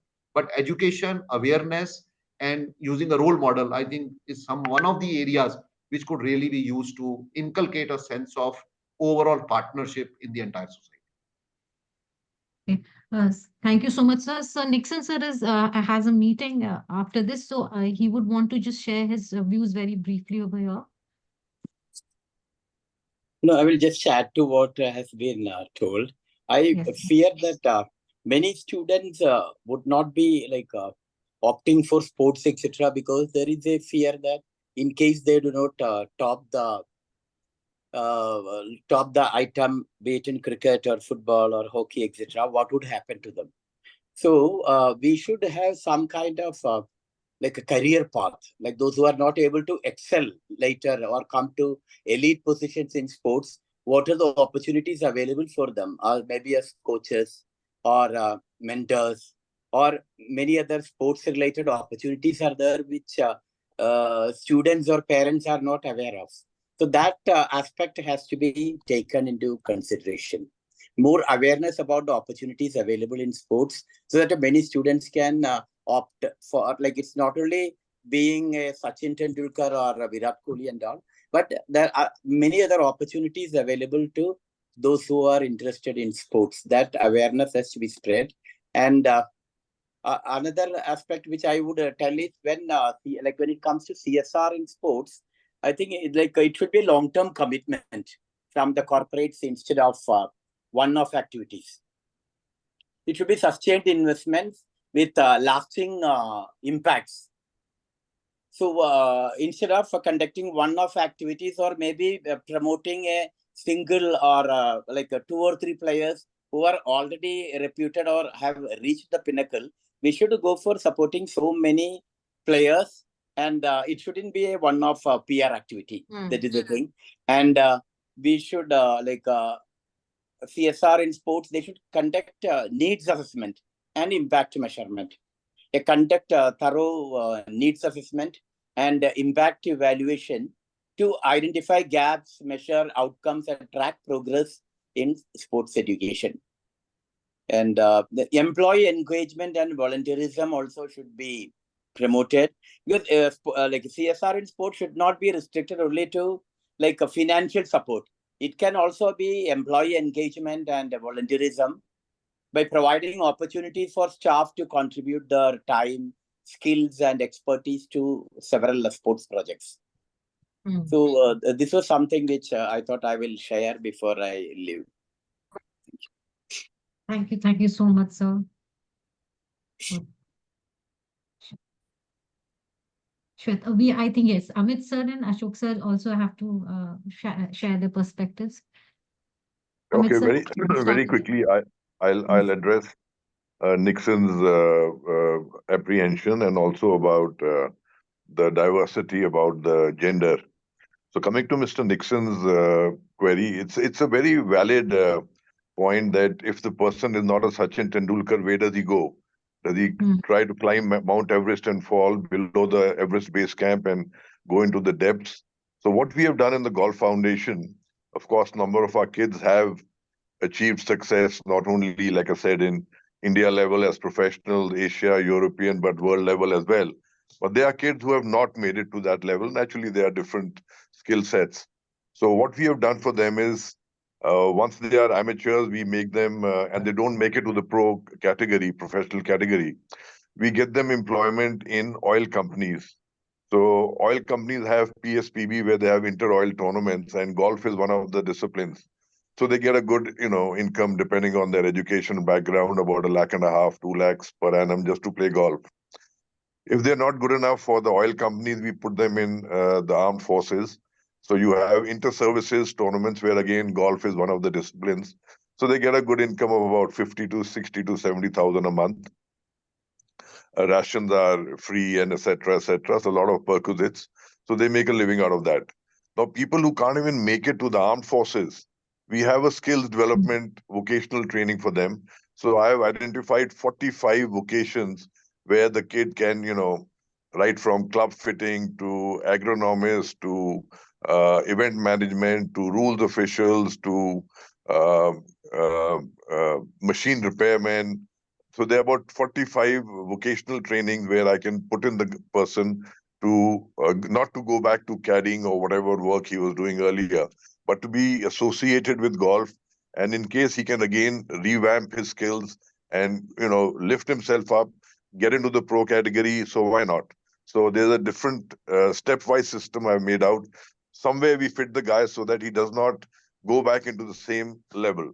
Secondly, regarding the diversity for gender, so like I said, 6 of our kids are studying in the US on a 100% scholarship.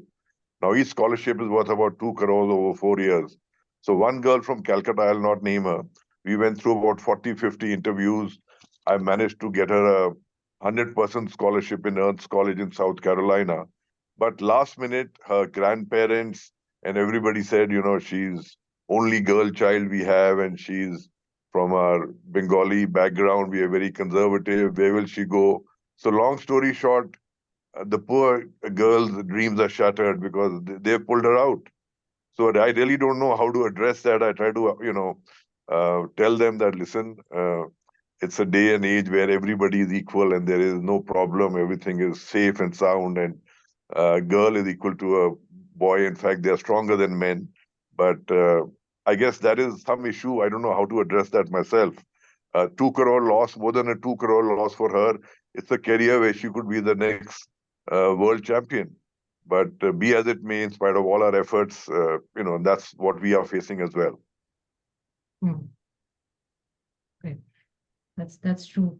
Shweta, I think yes, Ashok sir also wanted to say something, add to this. Yeah, but just before that, because we are reaching our closing time. If there is a time, it's if not, then I'm fine. Yeah. No. Please go ahead with your views, but I just wanted to say that after this, we'll be having everybody's closing remarks, and Shweta will be taking that question up. So it is open. It is for everybody. Okay, I'll just take quickly a few seconds. So regarding that gender, we have also taken, I think everyone has shared, we have also taken a few initiative under the Oscar program to how to change the mindset of the people, especially in the low income community and rural villages. So when in urban slum, that when we were trying to make a girls football team, the parents were not allowing. And that time that we made parents believe on boys, not that much on girls, because they think that the girls need to get married and they need to learn household work so that they can take care of the husband family. So what we did, we worked with the boys first, and then we made a condition that if they will not send their daughter to play, we will not teach their boys. Because of their boys, their girls, they started sending their daughter to play football, and then slowly the more and more girls started coming. Same with the Rajasthan. In Rajasthan, we work with the Junjunu district, one of the aspirational district, and there when we explain about our program, the people said that don't talk about girls. We will happily send our boys to play, but don't try to teach sports to girls. So then we first started with the boys, and then after that they started seeing our work. They see the impact on the children, and then we made we said that this is our policy. Wherever we work, we need 30% girls in our program. Otherwise, we stop our program. So then they allowed their younger daughter, and then we create more female leaders, and now the parents are more comfortable to send their daughter because there is a female coaches.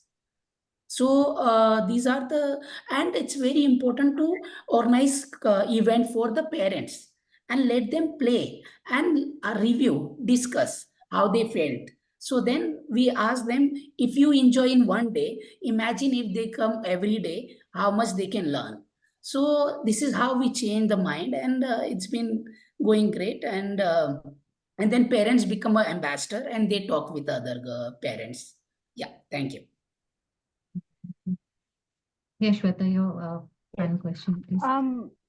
Actually, we have covered so many aspects in this discussion, and especially in the last part, when everyone gave such specific pointers, like Puneet sir talked about having role models to increase diversity. Ashok also talked about something very specific, that he said that we won't teach your boys if you don't send your girls. So these are some very specific suggestions for having diversity. Amit sir talked about skilling his players, the ones who don't reach the elite leagues. He still has options for them. And I think Nixon sir raised that point, that we should spread awareness about the options that are available, even if you don't become a class 1 or A level sports person. Now, as a closing question, what I wanted to ask all of you, that in your area of work, in whichever areas you're working, if you have any practical and very tried and tested suggestions as to how to scale your initiatives, how to make them more sustained, please share them with us, because I think people who are listening, there would be NGOs, there would be people in the field, it would be very helpful. So this is my only question. If any one of you have such similar suggestions, very practical ones that can help out the listeners who are working in the area of sports development. Yes, Puneet sir. Puneet sir. Yeah. So I think maybe as a closing remark, I would just like to say that this is a very, very interesting opportunity with us in India, with India shining and with also India growing. I think all of us as a corporate have to look down upon various opportunities which lie in our country. At the same time, I would like to tell one thing, that based on our study, what we have seen is that whatever investments are going into the country, large of them have been flowing into top 5-6 states only. And by those 5-6 states, I would talk about states like Maharashtra, states like Haryana, states like Tamil Nadu, Karnataka, and Delhi. I think these are the top 5 states where most of the corporates are spending their money, maybe considering that these are the areas where they would like to get some medals and so on and so forth. But I think that is where the challenge will lie. If we have to make sports as an inclusive program for us as a sustainable social initiative, then we all have to spread across the country. The scale of the operations cannot be met by these 5-6 states only, because we are a big country, we are a big demography. We have people from northeast, we have people from south, we have people from west, we have people from central part of the country. So we all as a corporate need to expand our activities into almost all the geographies of this country and look at those programs which are long term, rightly mentioned, this is a very important. Second thing is very important. There should be long-term programs, because one-time PR or a release or some kind of an activity will not happen. Because today, once we start teaching sports to someone, he cannot become overnight a sports star. He has or she has to really go through rigorous training, mental well-being, and also commitment to the society by really becoming a good sports person, and that will take a lot of time. Virat Kohlis are not made in days; they are made in years. They are made in decades. So we have to give those decades to our country so that all of our countrymen, the genuine people, can really get benefited from it. And also the scale has to be spread across the country so that we can cover some of those diamonds who are maybe lying somewhere in the dirt, and they can be shined well. And who knows that from those diamonds we can get so many platinum, so many medals, and so much laurels for our country, which can really make India a proud nation and a country which is full of opportunities and a country which is full of great people. That's, I think, two things which I would like to talk about. Yes, Dominic, sorry. Since your question was that what are the things that we are involved with? See, it's very easy when you have money to give somebody who has won a gold medal. But we are looking not only at the grassroots. We have gone into interiors to experience. See, like we went to support an orphanage, not an orphanage, rather it was an ashram where people from the streets and all are looked after. Children were picked up from streets or very elderly people. It was in Lasalgaon, which is about 60 kilometers from Nasik. And there we came across a little girl known as Durga, 8-year-old, who was very good in skating. And she was very passionate about it. And then at the age of eight, she went on to represent the state, the district, etc. And she won the gold medal for the state of Maharashtra in under 14 category. But we are looking at such people where we can promote these children to and go to a different level. And we see the prospect of she achieving glory for India somewhere down the line. We have had a girl walker where she's involved with the walkathon, the new, and she's been doing very well. Her father is a very poor man who sells the groceries, etc., at a small little shop in Mumbai. But she is very committed. She's so passionate, and she's really done well for herself in the junior levels and the senior level. Which is aiming very high. For the last 13 years, we have been involved with the South Mumbai soccer tournament, which was an initiative of the Member of Parliament, former Member of Parliament, and now the present Rajya Sabha member, Mr. Milind Devra. There are over 7,500 kids that participate. Every child is given a pair of boots, stockings, jersey. It is, we support Saran Presents. But there are, and this tournament goes on for almost 2 months. At weekends, etc. And it is so nice to see kids at every level participate in such. Another area that we have felt is in order to enhance and to build the self-esteem of every child, especially orphans. We have looked at orphanages, and we encourage orphanages to get involved with sports and help the children to really. We also have a sports academy in Malkangiri, which was the Maoist area. We set up that academy there to give the children an opportunity to, especially many of the kids' parents were involved in Axel activities. But these children, when they were enrolled, went on to represent the state. We had 2 girls representing the not only the state, but India in the under-17 volleyball tournament. Then we looked at handicap and disability. So we have had a cricket tournament, and you could see people who could not with polio, but they are bowling, standing.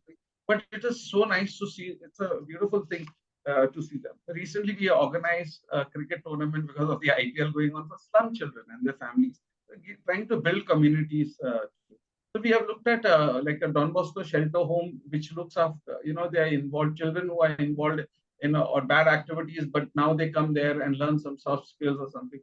My point is, just not let's look at glory, but let's start from the beginning to help that little seed to grow into a shrub, into a plant, and so that we can bear flowers and fruits someday for our country. That's all I have to say. That's beautiful. Amit sir and Siddhartha sir, I'll just come back to you, but Mr. Iyer and Shormi haven't spoken for a long time, so I just ask them to give their closing remarks. Yeah, Yes. Parminder sir, yes. So should we start with Shormi first? Yes. So what I also wanted to, talked about skill development. So we have skill development centers across 12 cities. So any of the aspiring sports enthusiasts, if they want to pick up soft skills, they are welcome to come to our centers and we'll be happy to support them. So I think going forward, we should look at more and more collaborative approaches as far as wholesome development is concerned. Siddhartha, yes, sir. Can we have your I think insights, please? many relevant, pertinent points have already been made. I'll just keep it very simple. I think most crucial is for whether you are a CSR practitioner or an NGO or an individual or a government person, whoever it is working in this sector, just be very clear why you're doing a program. Because if you know why you're doing the program, I think you will reach whatever impact you wish to achieve with the community. True. Yeah, whatever it is, I think everyone is doing great work, and at whatever level is possible within what is allowed in that particular organization. But just be sure what is being done so that you're not experimenting at the end with your beneficiaries. That's a great point to, keep the program running and sustainable for a very long term. So we can have Ashok sir and Amit sir and Siddharth sir also. Please share your views with us. So just to add a point, I think Siddharth just said my mind. First of all, one should very well be aware why this particular program is being taken. Number one. And Shormi, as you rightly said, you gave an answer that you invited a lot of people to come and utilize the soft skill centers that you have already created. I think these two are the answers. First of all, why do we want to do that? We should be very clear. There are three aspects to sports: engagement, opportunity, and growth. This is how we look at sports CSR in the country. So if I'm a corporate, for us, we are a national sports promotion organization. We report to Government of India. Directly report to Government of India. So, there's a lot of influence, from there, and there could be a bias also. But we break our programs into three parts. So engagement programs are primarily the programs to spread the awareness about sports and to make as many children bring to sports, and we try to make it possible for them to just take up sports for whatever reason. Number one, opportunities to create platforms or give platforms to them so that they can showcase their skills. That's exactly where CSR is needed directly. And growth is a very complicated system. We have got a number of professional players here. Mr. Dominic is there, Mr. Luthra is there, others are also there who've been sports persons. We all understand that growth comes within the federation structure of sports. And 90% of this country does not even understand, and again, no offense, the sports law.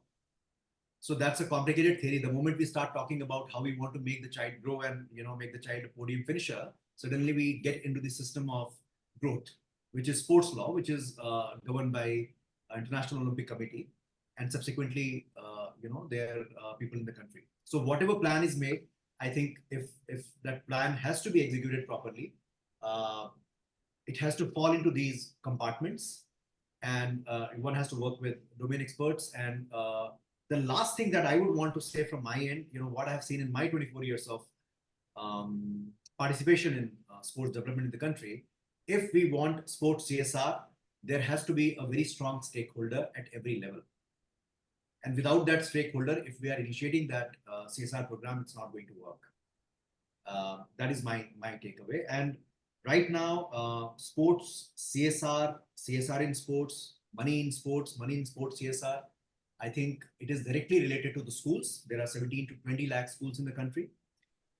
They hold the kids. If there is a CSR program in sports that can align those schools, half of the battle is won. The outreach cost would be very less.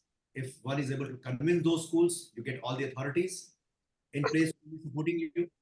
So my suggestion is that in the beginning, at the base of it, if there could be a CSR program where schools and colleges, if we want to get into those 1,100 universities and 44,000 colleges in the country. We want to involve them also. We can always very well do that. So yes, stakeholder-led approach होना चाहिए, collaborative approach होना चाहिए, क्योंकि उसके बगैर कोई चारा नहीं है. And the moment we talk about making kid a podium finisher, I think we should have proper understanding of sports law, and we should understand how a certain association and a federation is operating, because uske bagair you are practically putting child in the line of fire, which is quite risky. These are the three of my submissions, and that's it. I think wait to hear more from you. Thank you so much. Amit sir, would you? I tend to agree with Siddhartha. So very quickly, since the time is already running out, I'll be very, very brief. I would say golf is the toughest sport to raise money for, and it is the most expensive. So while you have a football, you have 11 on a side, so 22 people, one football, you need a small ground. Golf, you need 150 acres, you need huge equipment, you need balls and all, which are very expensive, caddies, the fee is very expensive. I, for one, if I was asked to give money for an underprivileged kid playing in Scotland or Hawaii or somewhere else, I'll say, listen, why should I give him money? I haven't been to those exotic places myself. And here you're saying that he's underprivileged. It's oxymoron to have an underprivileged golfer. So it's really, really tough to raise money for golf. But having said that, so we have to find a way of how to do it. So when I started my organization in the year 2000, a reporter came to me, said, Amit, I'll put you on the thing. I said, no, you wait, give me 6-7 years. I don't want to blow my own trumpet. There's nothing to blow. I will let my kids' clubs do the talking. So that's what I did. I put in money. A few people put in money together, waited for 8-10 years before we started bearing fruits. And then, so like they say, rest is history. We are 24 years into that. And we are raising 2 crores year on year. So we have to go down to the grassroots levels. We have to put in our own money, put our own ass on the block to prove to people that we mean business. While it's nothing coming back to us, but the very fact that we are invested in it. And how invested we are depends on the amount of money we put in and the success the kids have after 8 or 10 years. So whether we go for crowdfunding or we go to the government organizations, we have to find our own way of how to raise the money. So without money, the plant will not grow, it'll die. So money is the life stream for life, for blood, for whatever else you look at it. We need to have money for any kind of CSR activity. So we need the government intervention. We need the CSR law in 2013. The Companies Act was amended. Very nice. But then again, the jugaad of the Indian public is, we will give you 10 crores, you give us 9 crores, 50 back. People have come to me and 50 lakhs is yours, balance you give us back. So unfortunately, there are undercurrents where the laws are good, but implementation is still leaves a lot to be desired. That's what I would say.